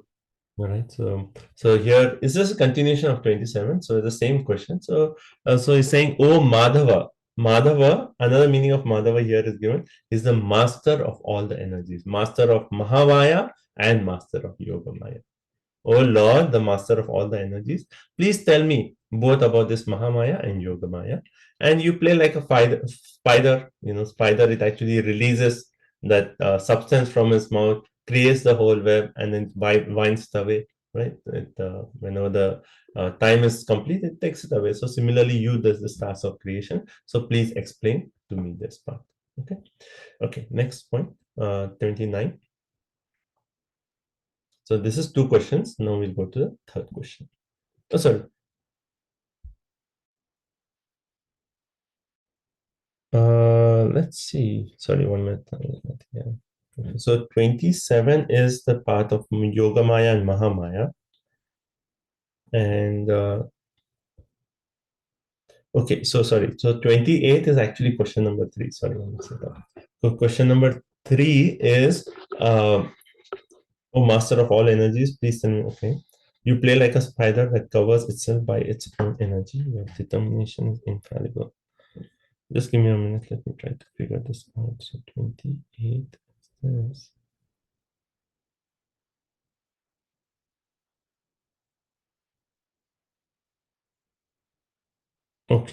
okay. So Prabhupada is actually making the point. So this is actually question number 3, because the point is okay, the Lord is working through the Yoga Maya and Mahamaya potency. So that is question number 2. Question number 3 is, what are your activities in relationship with Yoga Maya and Mahamaya, right? So when it says here, you play like a spider that covers itself by its own energy. So here Brahma is actually asking that I want to know your activities in relationship to Mahamaya and activities in relationship to Yoga Maya. That is question number 3. Okay. So that is question number 3. Sorry, I missed it. Okay. Now let's do question number 4. So text 29. Bhagavat chikshitam aham karavani yatandritaha nehamana praja sargam badhyayam yad anugrahat. Please tell me so that I may be taught in the matter by the instruction of the personality of Godhead, and may thus act instrumentally to generate living entities without being conditioned by such activity. So one thing is, we mentioned that how Brahma entire journey here is we are supposed to mirror that lifetime, right? So when we are engaged in certain kind of seva, what should be our mood while doing that seva, right? So now Brahma knows that he has to do this task of creation. on the will of Lord Shri Krishna. So now he is actually asking, so please tell me, so that I may be taught in the matter by the instruction of the Lord, and may thus act instrumentally. So when we are doing a service, we can actually ask the Lord, oh, please, oh Lord, give me instructions so that I may fulfill your will as acting as an instrument. And then further it says, Badhyam, be conditioned, right? So, Anugraha, by your mercy, give me instructions in such a way that by your mercy, I am not bound up by this seva. I am not conditioned by this seva. And what does that mean? I'm not conditioned by the seva. See, we are actually jivas, right? Spirit soul. And we want to go back home, back to God. But right now in this material world, we are interacting with what? The material energy. And the material energy is what? The same energy that's binding us here in the material world. So one way we are actually interacting with fire. We are at all times in contact with fire. And when you're in contact with fire, you have to be very careful. So you're using the material energies, but you have to use it in such a way that it is only for Krishna's pleasure, or it is only for the purpose of doing a seva. Because as soon as you use the material energy, you're in contact with fire. And little bit here and there, then you can actually do it for yourself and say like, oh, yes, yes, I have something in this. Right? So you have to be very careful. So that fine line. So Brahma is actually praying. He's saying the third question is, please tell me how I can do this service without being conditioned, just as an instrument. Okay, and this question continues in the next next question also. Text number 30. Let's go ahead. Yavat sakasakyur kritaha praja visarge vibhajami bhojanam aviklavaste parikarmani stito mame samunadha mado jamanimaha. Translation, Srila Prabhupada ki jai.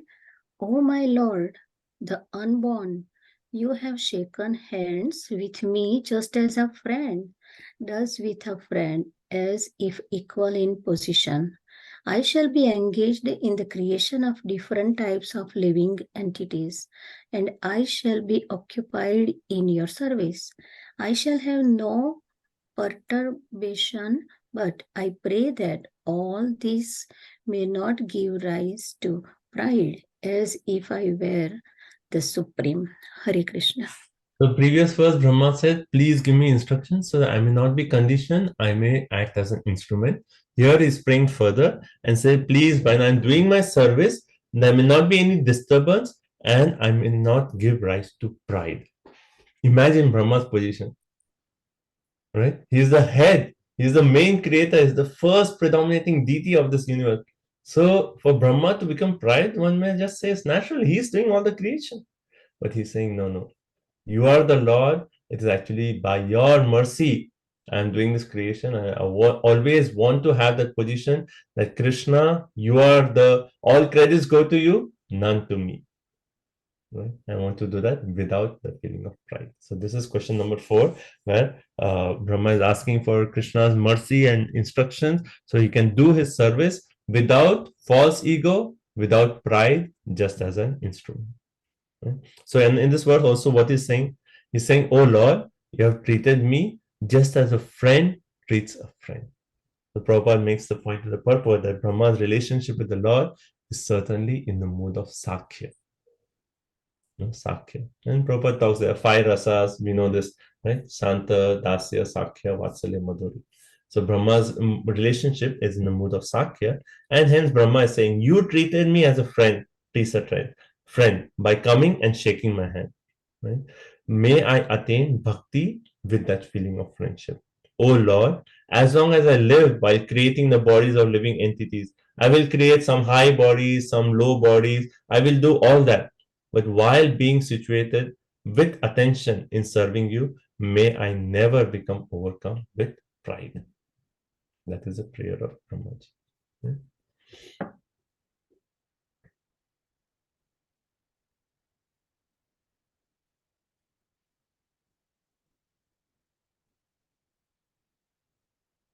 Okay, so Prabhupada concludes the purport with this point. He says, devotees of the Lord, last paragraph of reading, are engaged in the specific duty offered by the Lord. Right? We are giving different services, so we are engaged in that. And such duties are successfully carried out without hindrance because they are ordained by the Lord. So if the Lord's instruction is there, then with the instruction comes the mercy of the Lord. Hence, we can actually do the seva successfully. The credit of success goes not to the doer, but to the Lord. Whenever there's credit in our service, we always give that credit to our Guru, to the Lord. Right? Prabhupada also, we see this whenever devotees glorified Prabhupada, reporters came and said, oh, you have done such amazing things. Who did Prabhupada give the credit to? He gave it to his Guru and to his disciples. But he took no credit for himself. Right? So credit of success, the COS, credit of success should always be given to the Lord, to the Guru, and to the devotees. Okay. Okay. So let me just share my screen and then we'll stop here. We'll take a break. Okay. So if you see, this is just Subodhini here. You can see my screen, right? Oh.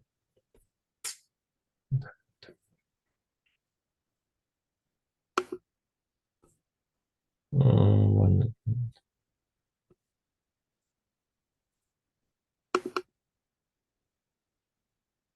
Yeah. Right. So if you see, so text 26 is question 1. The Lord's form, please tell me about your material and spiritual form. And this CS is Chatushloki, Bhagavatam 1 is going to answer this question. The next one, question 2, the Lord's energies. How are your various spiritual and material energies working? This is going to be Yogamaya, Mahamaya, that is Chatushloki 2. Then question 3, the Lord's activities in relationship to the Yogamaya, Mahamaya, that is Chatushloki 3. And the mercy for Lord's service, that how he may act in such a way when there's no pride or bondage, that is Chatushloki number 4. So 2933 to 2936 is the Chatushloki Bhagavatam. Okay. Okay, so let's take a break. I was hoping to cover this section sooner, so we will come to Chatushloki, but let's see. Let's see how much we can do Chatushloki. And Prabhuji, I have a quick question. Yeah. Prabhuji, we consider ourselves as the servant of the Lord, and we are in the Brahma Sampradaya. But Brahmaji's rasa is the friendship rasa.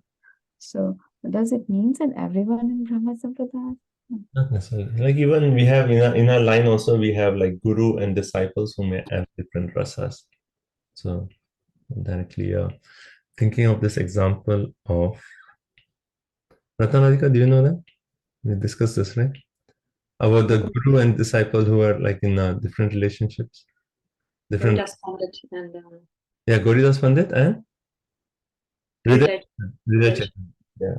So if you see both of them, their rasa is actually different. One was in a Sakya and one is in Madhurya. And so even in Guru disciple, Who Prabhuji? Goridas Pandit and? Hridaya Chaitanya, his disciple Hridaya Chaitanya. So it is possible that Guru and disciple may have different rasas. Thank you, Prabhuji. Okay, any other points? I have a question, Vijay. Actually, Venkat Prabhu brought up this. Why is it referred to? Why are the relationship referred to as humor? Like transcendental humor. Yeah. So the word rasa, Prabhupada actually explains, does not have a good English translation. Rasa, Prabhupada, he actually says in Nectar of Devotion, he uses the word mellow. Mellow. Yeah. But he said, but Bhakti Siddhanta Thakur, he also uses the word humor. Humor means some kind of enjoyment. But there is no exact equivalent. Prabhupada makes that, even Bhakti Siddhanta Thakur makes that point. So they use something to actually indicate some kind of happiness, some kind of exchange, some kind of rasa. Actually, there's no word to rasa. It is so unique, that relationship. But these Taste. taste is another word. So these words are used to indicate, but it is that relationship that the jiva has with Krishna, that exchange is actually rasa. And it is nothing of this material world, so there's no English word to actually describe that appropriately. Okay. Okay, anything else? Yeah, Hare Krishna Prabhuji. I like the point. Easygoing life and attainment of perfection doesn't go together. Nice. So one should come out of their comfort zone and do more. So God is more clever than us. So It's, don't be like that. yeah. There's this lecture, becoming comfortable with the uncomfortable. So we have to become comfortable with uncomfortable. We are going extend and we actually say, yes, this is my zone. We're taking a step outside. Thank you. Probably we have to say like by doing that uncomfortable thing, we have to learn to be comfortable. At some point we get used to that, right? Yeah. So we have to get used to it. Just like, someone may say, I'm introvert. I cannot preach. I cannot do book distribution. I cannot do this. Right. But that is our nature. But if we actually really take the step and say, no, I will go out, I will do it. Krishna will empower us to do it. Yeah. And after that, you do it some time, then you will not want to stop. Though you are an introvert, all you want to do is go out and give Krishna to others. You want to speak, you want to do book distribution, you want to do this, and you just will become like, machine, I mean the empowered personality of this Right. giving Krishna to others. We get that empowerment. Yes. Nice one. Okay. So anything else quickly? Prabhuji, I just wanted to say, like Mataji said, like Lord is more intelligent than the living entity. So the example is the Hiranyakashipu pastime. Like he put so many conditions, like he should not be killed on any condition by anyone. But then Lord is so intelligent, he found the resource for that also, and then he killed him. And the second point you were saying in 2:9:29 that doing the seva is like a fire. It's like playing with the fire. So sometimes the example is given, like the devotees, they go to sometimes to the bars also to do the book distribution and all. So Prabhupada used to say, yes, you can go there, but don't become part of them and come out. So material world is like that. So Often they ask this question, right? Oh, we say we shouldn't associate with non-devotees. The whole world, if you have to interact with the world, is all non-devotees. So we are playing with fire, but we have to be focused in that. We know that we are playing with something which is dangerous. So we have to be extra careful and cautious when we are doing our seva, when we are interacting with non-devotees and so on. But if you have to preach, you have to talk to non-devotees, how can you? So nice point. Thank you. Okay, let's take a quick break. In 5 minutes. Yeah, like lotus flower, we have to Yes. live like that. Very nice example. Yes. Yes. Thank you. Okay. Thank you so much. So come back in 5 minutes. Hare Krishna.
Hare Krishna, Krishna Krishna, Hare Hare, Hare Rama, Rama Rama, Hare Hare.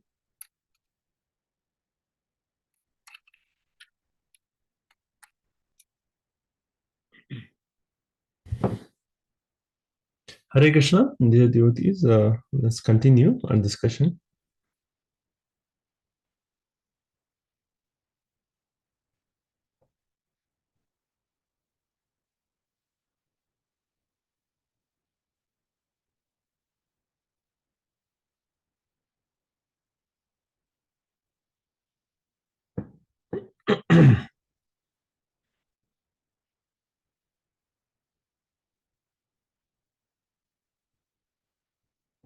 Okay, so let's continue. So, are the 4 questions clear?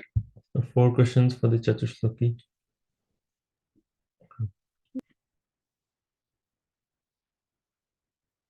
Okay, so let's continue with text number 31.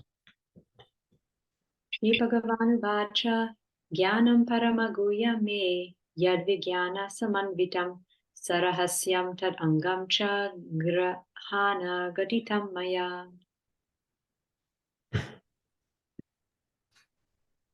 Hare Krishna, Prabhuji. Yeah, go ahead. 31, right, Prabhuji? Yeah. Mhm. The personality of Godhead said, knowledge about me as described in the scriptures is very confidential and it has to be realized in conjunction with devotional service. The necessary paraphernalia for the process is being explained by me. You may take it up carefully. Hare Krishna. Thank you. So before going directly to the Chatushloki, there are 2 verses which are like the prelude to the Chatushloki. Right? So 31 and 32 are the prelude to the Chatushloki. So what is Krishna saying in this? He's saying knowledge about me. So see, there are 4 aspects to this. Jnanam, right? First word is Jnanam.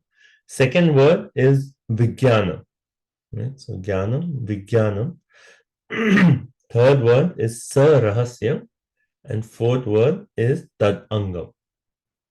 So if you see these 4 words, actually these 4 words are actually related to the 4 questions that Brahmaji has asked. Okay. So how's the relation?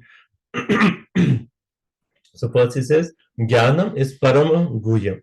This knowledge that Krishna is going to give is actually Parama Guhyam. Right? So what is that most confidential knowledge?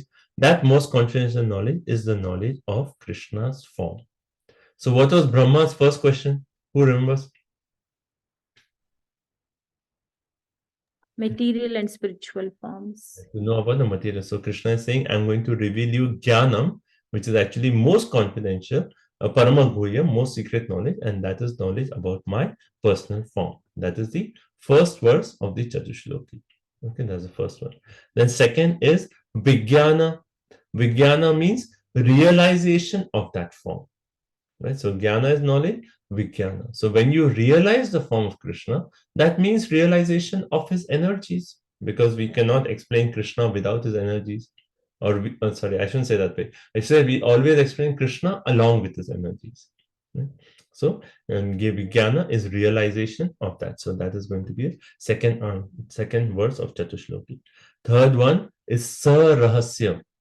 So he already said Parama Guhyam, most confidential. But then here he's using the word Rahasyam. Rahasyam means what?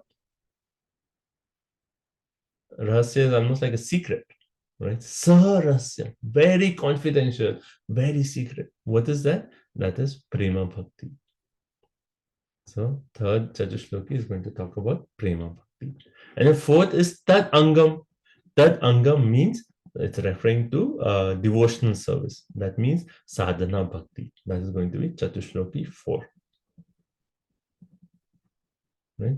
So 4 words here, Krishna is saying, okay, I am going to reveal the 4 confidential verses and I'm going to do it Jnanam, Vijnanam, Saharasya, and Tad Angam. And then he says, please understand these topics as it will be spoken. Gaditam Maya. So I'm going to speak this and you please understand this. You may take it very carefully. Prabhupada says. Grahana. You take it very carefully. So Prabhupada in the purport, he actually says that Brahma is the topmost devotee of the Lord within the universe. And Krishna is going to reply to his 4 principal inquiries in 4 important statements. And these 4 statements are known as Chatushloki Bhagavatam. So if you understand these Chatushloki, you understand the entire content of the Bhagavatam. Right? So, and then Prabhupada in the purport, he says, these are Brahma's questions. So he actually lists the 4 questions that we just discussed. Right?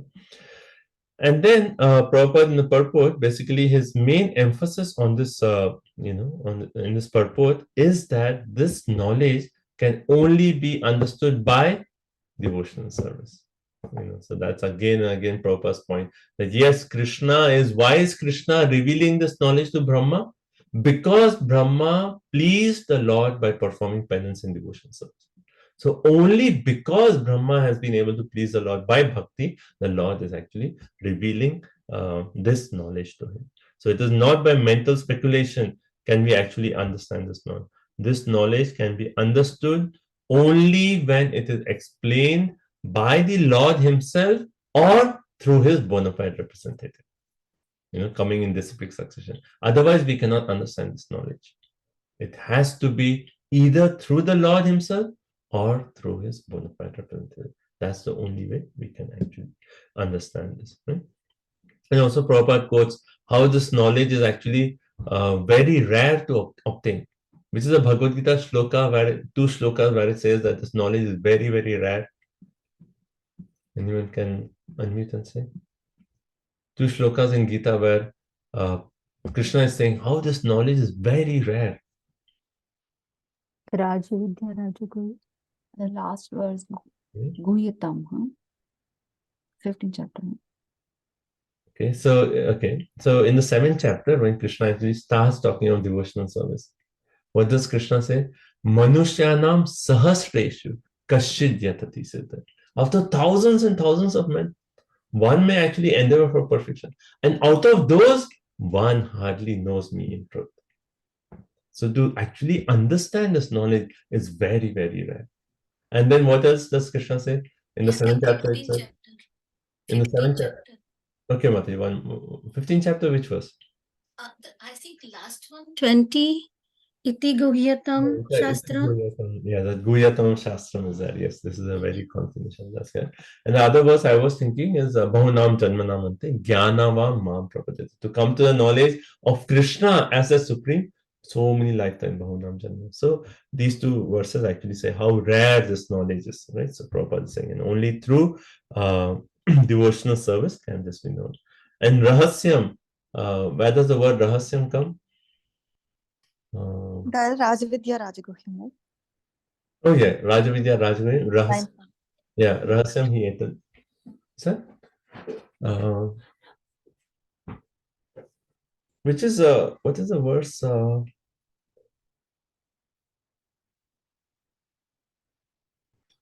I'm thinking of another verse from the Gita. Bhakto asime sakhacheti rahasyam hi etat uttamam. Right? Krishna actually says, oh Arjun, I am going to reveal this knowledge unto you. Why? Bhakto asi me sakhacheti, because you are my rahasyam hi etat uttamam. And this is a rahasya. So that rahasya is actually devotional service. Right? So that's the other verse I was thinking. But others, what you said also are good points. Oh yeah, so Prabhupada in the purport, he refers to this. He says Rahasya means devotional service, and Lord Krishna instructed Arjuna in Bhagavad Gita because he found Arjuna to be his devotee and his friend. Bhakto asime sakacheti rahasyam hi etat tamam. So I'm going to give you this devotional knowledge of devotional service because you are my devotee and friend. So then Prabhupada says, one cannot understand the personality of God unless one becomes a devotee, engages in this devotional service. And this mystery is love of God. So unless one is actually, has this love of God, he cannot actually understand Krishna. Krishna will not reveal himself to that person. And the Prabhupada in the purport says that means we have to engage in Vaidhi Bhakti. And what are the 5 most aspects of Vaidhi Bhakti revealed by Lord Chaitanya Mahaprabhu? Maybe you can put it in the chat, or you can unmute and say. So what are the 5 most powerful aspects of devotional service as given by Lord Chaitanya Mahaprabhu? Worshipping deity. Hearing Bhagavatam, reading Bhagavatam. Yeah, first is associating with devotees, hearing Srimad Bhagavatam, then worshipping the deity, living in the holy places, Yeah. and chanting the holy name of the Lord.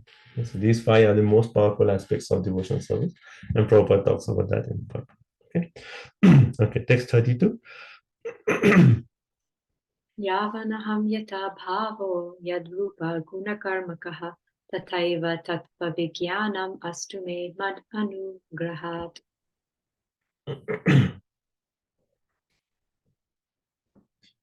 Who's next? All of me, namely my actual eternal form of my transcendental existence, color, qualities, and activities, let all be awakened within you by factual realization out of my causeless mercy. So how do we understand this knowledge?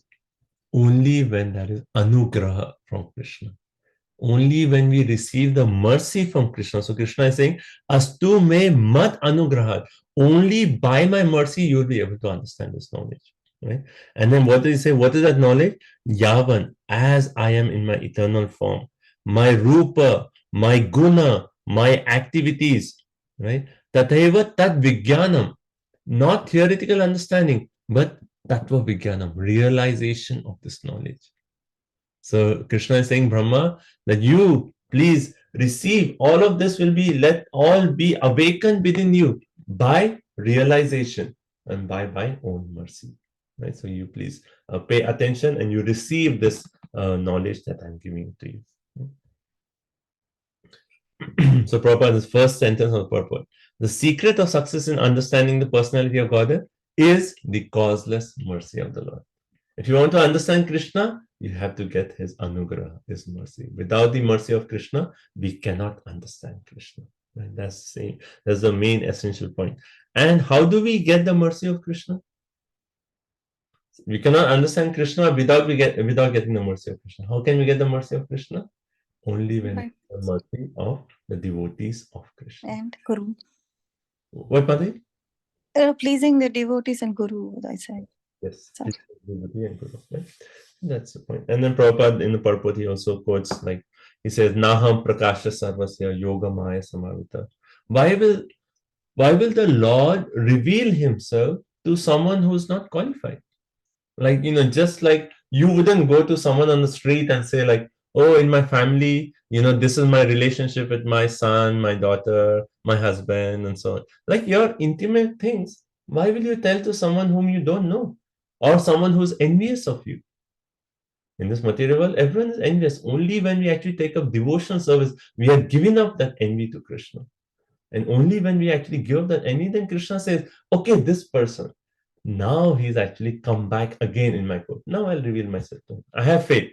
He has faith in me, and I know this person has now given up envy of me, so I'll reveal myself. So otherwise, Krishna says in Bhagavad Gita, Naham Prakasha Sarvasa. I don't reveal myself to anyone. Those are covered by Maya. Why would I reveal myself to him or her? And then also the Queen Kunti prayer, what is the verse? Maya Javani Kachannam Agya Doksham Avyayam. Na Lakshate Mudadisha Nato Natya Dharoyata. Right? Because everyone is covered by the curtain of Maya, and hence they don't realize Krishna. So only when the curtain of Maya is removed by Krishna's mercy, then we can see Krishna face to face. So Krishna will reveal himself only when we actually become non-envious of him. And we can become free of envy only when we take up devotional service to him. So Prabhupada actually makes the point that this is not, like, okay, I know Sanskrit and hence I can know Krishna. No. Prabhupada says, Yasya deve parabhakti, yatha deve tatha guru. One who has implicit faith in both Guru and Krishna, to him, prakashante mahatmanam. All the imports of the Vedas, all the understanding of Krishna is revealed to such a person. Okay. And then Prabhupada also talks about this. What does it mean to understand, realize Krishna in tattva, in truth? Like we give this example that a parent may take the son to a doctor, and doctor may measure like body temperature, blood pressure, and this statistics, and he'll say, this is your son's report. But does the doctor really know the son? Who knows the son? The mother or the doctor? The mother knows the heart of the son. If the child is crying, the mother can actually say, oh, the son needs this. She knows the heart. So similarly, to know Krishna means to have that mood of love for Krishna. As the mother has for child, she knows the child because of the feeling of love, because of that exchange. Similarly, to know tattva means to actually have that relationship of love with Krishna. That's only when we get factual realizations of Krishna. So only by bhakti. So again and again, Prabhupada is stressing, not by mundane education, nor by intellectual gymnastics can one actually understand Krishna. Only by devotional service can we understand Krishna.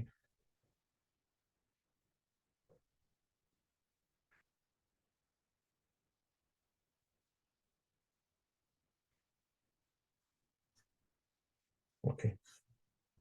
I mean, all these purports are like so, like, from this point onwards, like the purports are like really long. If you see Chatushloki, that itself is like maybe like 25, 30 pages just for 4 verses. And it is philosophically so dense.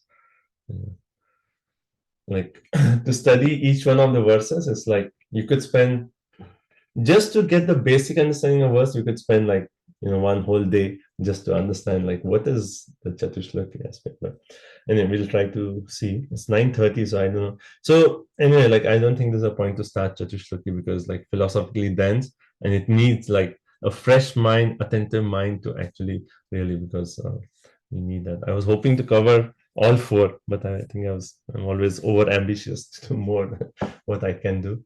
But I will at least give you, like, for next 7 minutes, I'll give you an overview of the Chatushloki. Not going into the verses, but what is the Chatushloki and what is actually covered in the Chatushloki. So, what you said, how can we get the mercy of Krishna?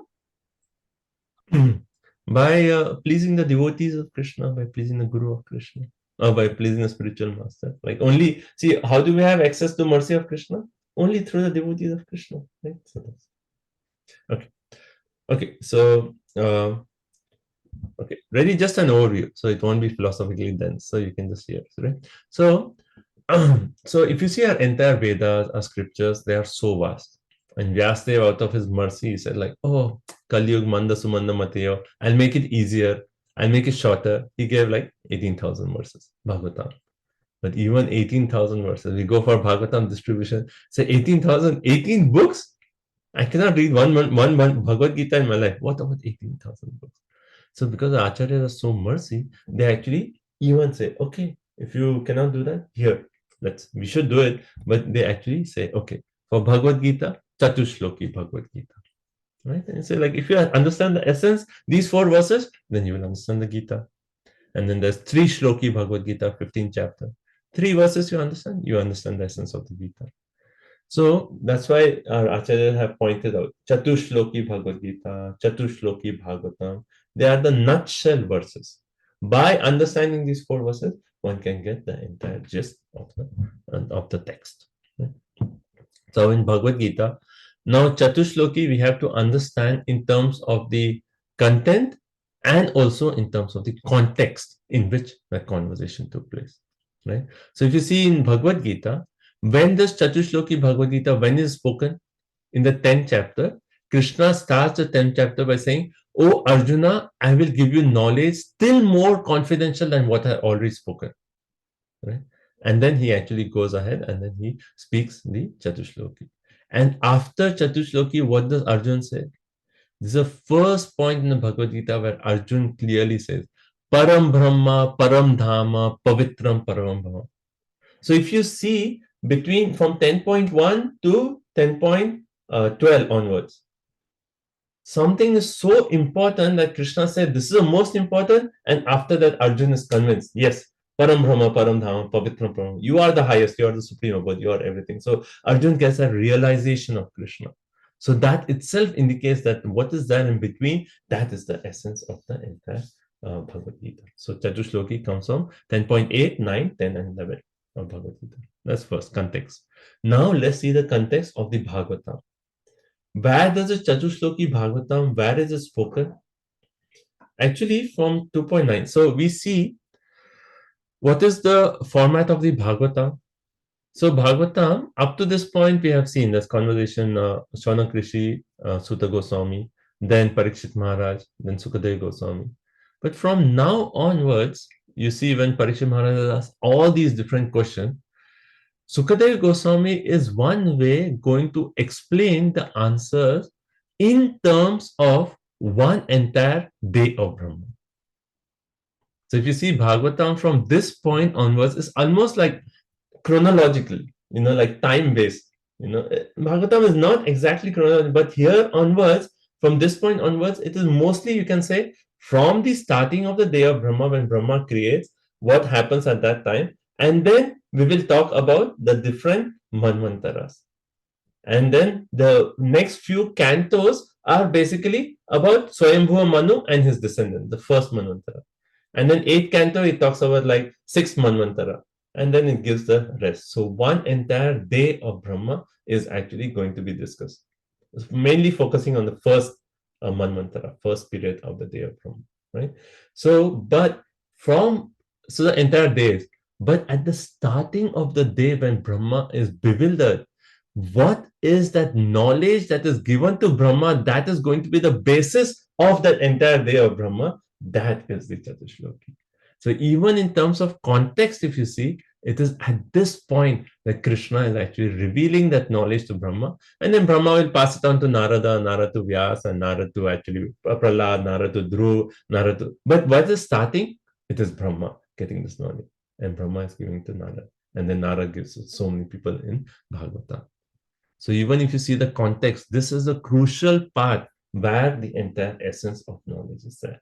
So similarly, how Bhagavad Gita, we see the context, here also we see the context. Now in content, I'll mention this last point, then we'll stop.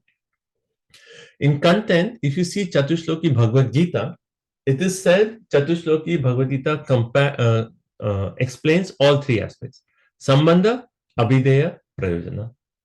Right? And how Chaitanya Charitamrita makes the point. Actually, the entire Vedas, all the knowledge is just to understand Sambandha, Abhideya, Prayojana. And that fourth Chatushloki Bhagavad Gita is explaining these three, Sambandha, Abhideya, Prayojana. And hence, in that way, it is the essence of everything. Similarly, the Srimad Bhagavatam, these four verses is going to give Sambandha, Abhideya, and Prayojana. Right? So in the text 31, when we actually read, when it talks of like Sa Rahasyam, right? We read that word Sa Rahasyam, the most confidential secret, right? That is what? Prema Bhakti. Prema Bhakti is what? That is the Prayojana, right? And what is the Abhideya? That is Chatushloki 4, which is actually going to talk of Tat Angam, which is Sadhana Bhakti. That is the Abhideya. And what is the Sambandha? That is going to be verse 1 and 2, understanding Krishna, and verse 2, understanding Mahamaya and Yogamaya. Right? So first verse of the Chatushloki is going to establish Krishna's position. Aham evasam evagre. Right? Second verse is going to elaborate on the Sambandha in terms of Mahamaya and Yogamaya. What are these two? And how are we conditioned jivas under the influence of Mahamaya, and how are the liberated jivas under the influence of Yogamaya? How does that entire energy work? That is second. Third verse, Prema Bhakti. Fourth verse, Sadhana Bhakti. So even in this Chatushloki, we see entire knowledge of Sambandha, Abhideya, and Prayojana is actually given. right? So both in terms of context and content, in Bhagavad Gita and in Srimad Bhagavatam, we see how the Chatushloki has that essence of both these, of the individual books. Okay, so I think we don't have time to continue. Is there a let me see if I want to mention something else in the introduction, but I think that should be good for today. Okay, I'll just mention one more point here. So if you see from text 31 is when Krishna starts speaking, and he'll speak up to 37. So Vallabhacharya, he actually calls this as Sapta Shloki, because he says all these 7 verses are the essence. But Vishwanath Chakravarti Thakur and Sridhar Swami said, yes, there are 7 verses that Krishna spoke to Arjun, but the main philosophy is in verse 33 to 37. So they both call this as the Chatushloki Bhagavatam. Okay. So stop here. Yes. Prabhuji, what are the 7 slokas starting from 31 to 31 to 37. 37? Oh, okay. Yeah, 37. So it's actually, 31, 32, 33, 34, 35, 36, 37. 7 verses, yeah. Okay. So the main Chatushloki is 33, 34, 35, 36. Yeah.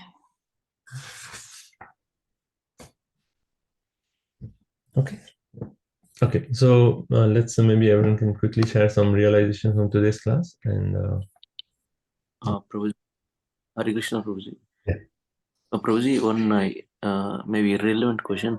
Like in this sampradaya, like the knowledge came from Krishna to Brahma and the disciplic succession. Like there are other sampradayas, right? Prabhuji, like Rudra sampradaya. Yeah. So and in our sampradaya we take Srimad Bhagavatam as all the knowledge. Like how the other sampradaya, the flow happened, the guru disciple flow. Let's take Rudra Sampradaya. Like, what do they follow? Like, so that's a good question. So one point is like Rudra Sampradaya, Lord Krishna himself gave the knowledge to Shiva, right? Then Brahma, Lakshmi, Sri Sampradaya, Krishna is giving the knowledge to Lakshmi, right? And then the knowledge continues down that line. So all knowledge is coming from Krishna, but to these 4 personalities and then down the line. Now our Srimad Bhagavatam is just focusing on from Brahma, Krishna giving knowledge to Brahma, and then to all the 4. Now if you see, like yes, these 4 sampradayas are there, but actually if you see in these 4 sampradayas, like you see Sri Sampradaya in Sri Rangam, you see their presence, but other 2 are they are there. I'm not saying they're not there, but they are not so prominent as Sri Sampradaya, and then not as prominent as our Brahma Madhva Gaudiya Sampradaya is actually the most prominent. All around the world, you have so many followers of this Sampradaya. Right? And then Vyasadeva is actually compiling this Bhagavatam. He's not saying that this Bhagavatam is only for the Brahma Madhva Sampradaya. He's actually saying this Bhagavatam is for everyone. So when Lord Chaitanya Mahaprabhu came, what did he do? He actually took 2 points from each one of these sampradayas. And then based on those 8 points, he has actually established our Siddhanta.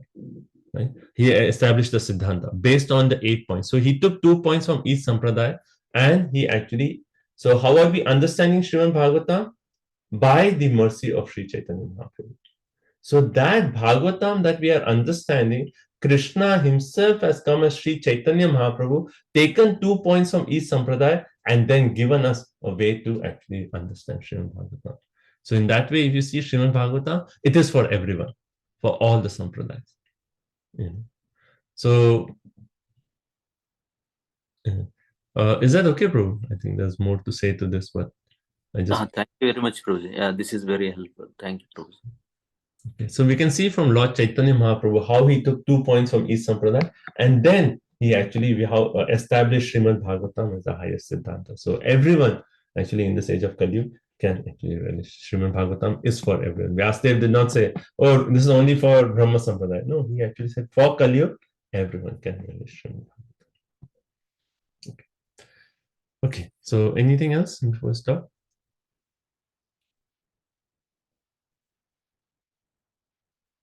Any other points? I like the point. Go ahead, Mataji, please. After you. I like the point about offering with our words, body and mind. Like with our body, we offer obeisances to Srimad Bhagavatam. With the words, we can glorify Srimad Bhagavatam. With our mind, we can feel great reverence and pleasure while hearing the topics of Srimad Bhagavatam. Yeah, definitely. For the mind, is actually, I feel like it's almost like you have to make the conscious effort of telling the mind that yes, this is the best part of me, because the mind always has a tendency to repel. So even we are relishing nectar, but it's oh, this. So we have to make that. Thank you. Nice one. Vijay Mata, yes. But I like the point what you said, that even though Krishna knows what is in my heart, he wants reciprocation, he wants exchange. And life is a sacrifice for the pleasure of Krishna. Thank you. Yes, please. Okay. Hare Krishna, Prabhu. I really like the point that's a secret knowledge. Like one has to be qualified to understand it. Otherwise this knowledge doesn't speak to you. Yes, only when we actually progress in our bhakti. As we progress in our bhakti, to that extent, Krishna actually reveals himself to us. Thank you, Prabhu. Hare Krishna. Hare Krishna.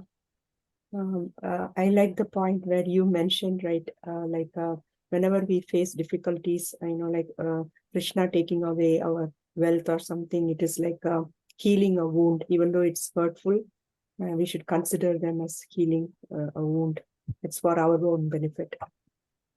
So just like, thank you, Mati. This is actually from the example from that purport of 1088.8. And I wanted to go through a purport, but maybe you can read through that purport. I'll put the link on the group also. Okay, so because that really explains this point, in detail what we discussed. Thank you. Anything else? Yeah. So only and only mercy, anugraha of the Lord Krishna, then we can progress in our efforts are there, but we don't know sometimes. So the krupa is the main thing. And the Lord Krishna's plan is always perfect. Sometimes we feel like, oh, it's not good. Oh, I want this and I like this, but it's not happen. But the plan is perfect. So Hare Krishna. What comes to our life, comes in our life, is actually Krishna's plan for us, the best thing. He's the best teacher. Yes, thank you. Nice one. Okay. Devotees have nothing to ask, so Krishna gives himself to the devotees. Wonderful. Thank you. Nice one. Hare Krishna, Prabhuji. I really like that point that we are acting with material modes, so it is fire, so we have to be very careful and pray to Krishna that everything goes well. Yeah. Our intention, we have to always recheck on our intention while we are doing seva. Why am I doing this seva? Like I'm contacting the modes, but can my intention be pure just for the pleasure of Krishna? Then I can be protected. Thank you. Yeah, the purpose of the penance is to please Krishna, the Aradhito verse. Thank you. Okay. Thank you all so much for your association. Thank you also sincerely joining every Sunday and giving your wonderful association. I'm very grateful that you're taking this time to study Bhagavatam. So thank you all so much. Srila Prabhupada ki jai, Granth Srimad Bhagavatam ki jai, Vancha Gurudesya Kripa Sindhubhya Patitam Pavanebhyo. Thank you all so much. Hare Krishna. Hare Krishna. Thank you, Prabhuji. Dandavat pranam. Dandavat pranam to all the devotees. Hare Krishna. Hare Krishna, Prabhuji. Hare Krishna. Thank you. Thank you so much, Prabhuji. Hare Krishna. Thank you for joining. Hare Krishna.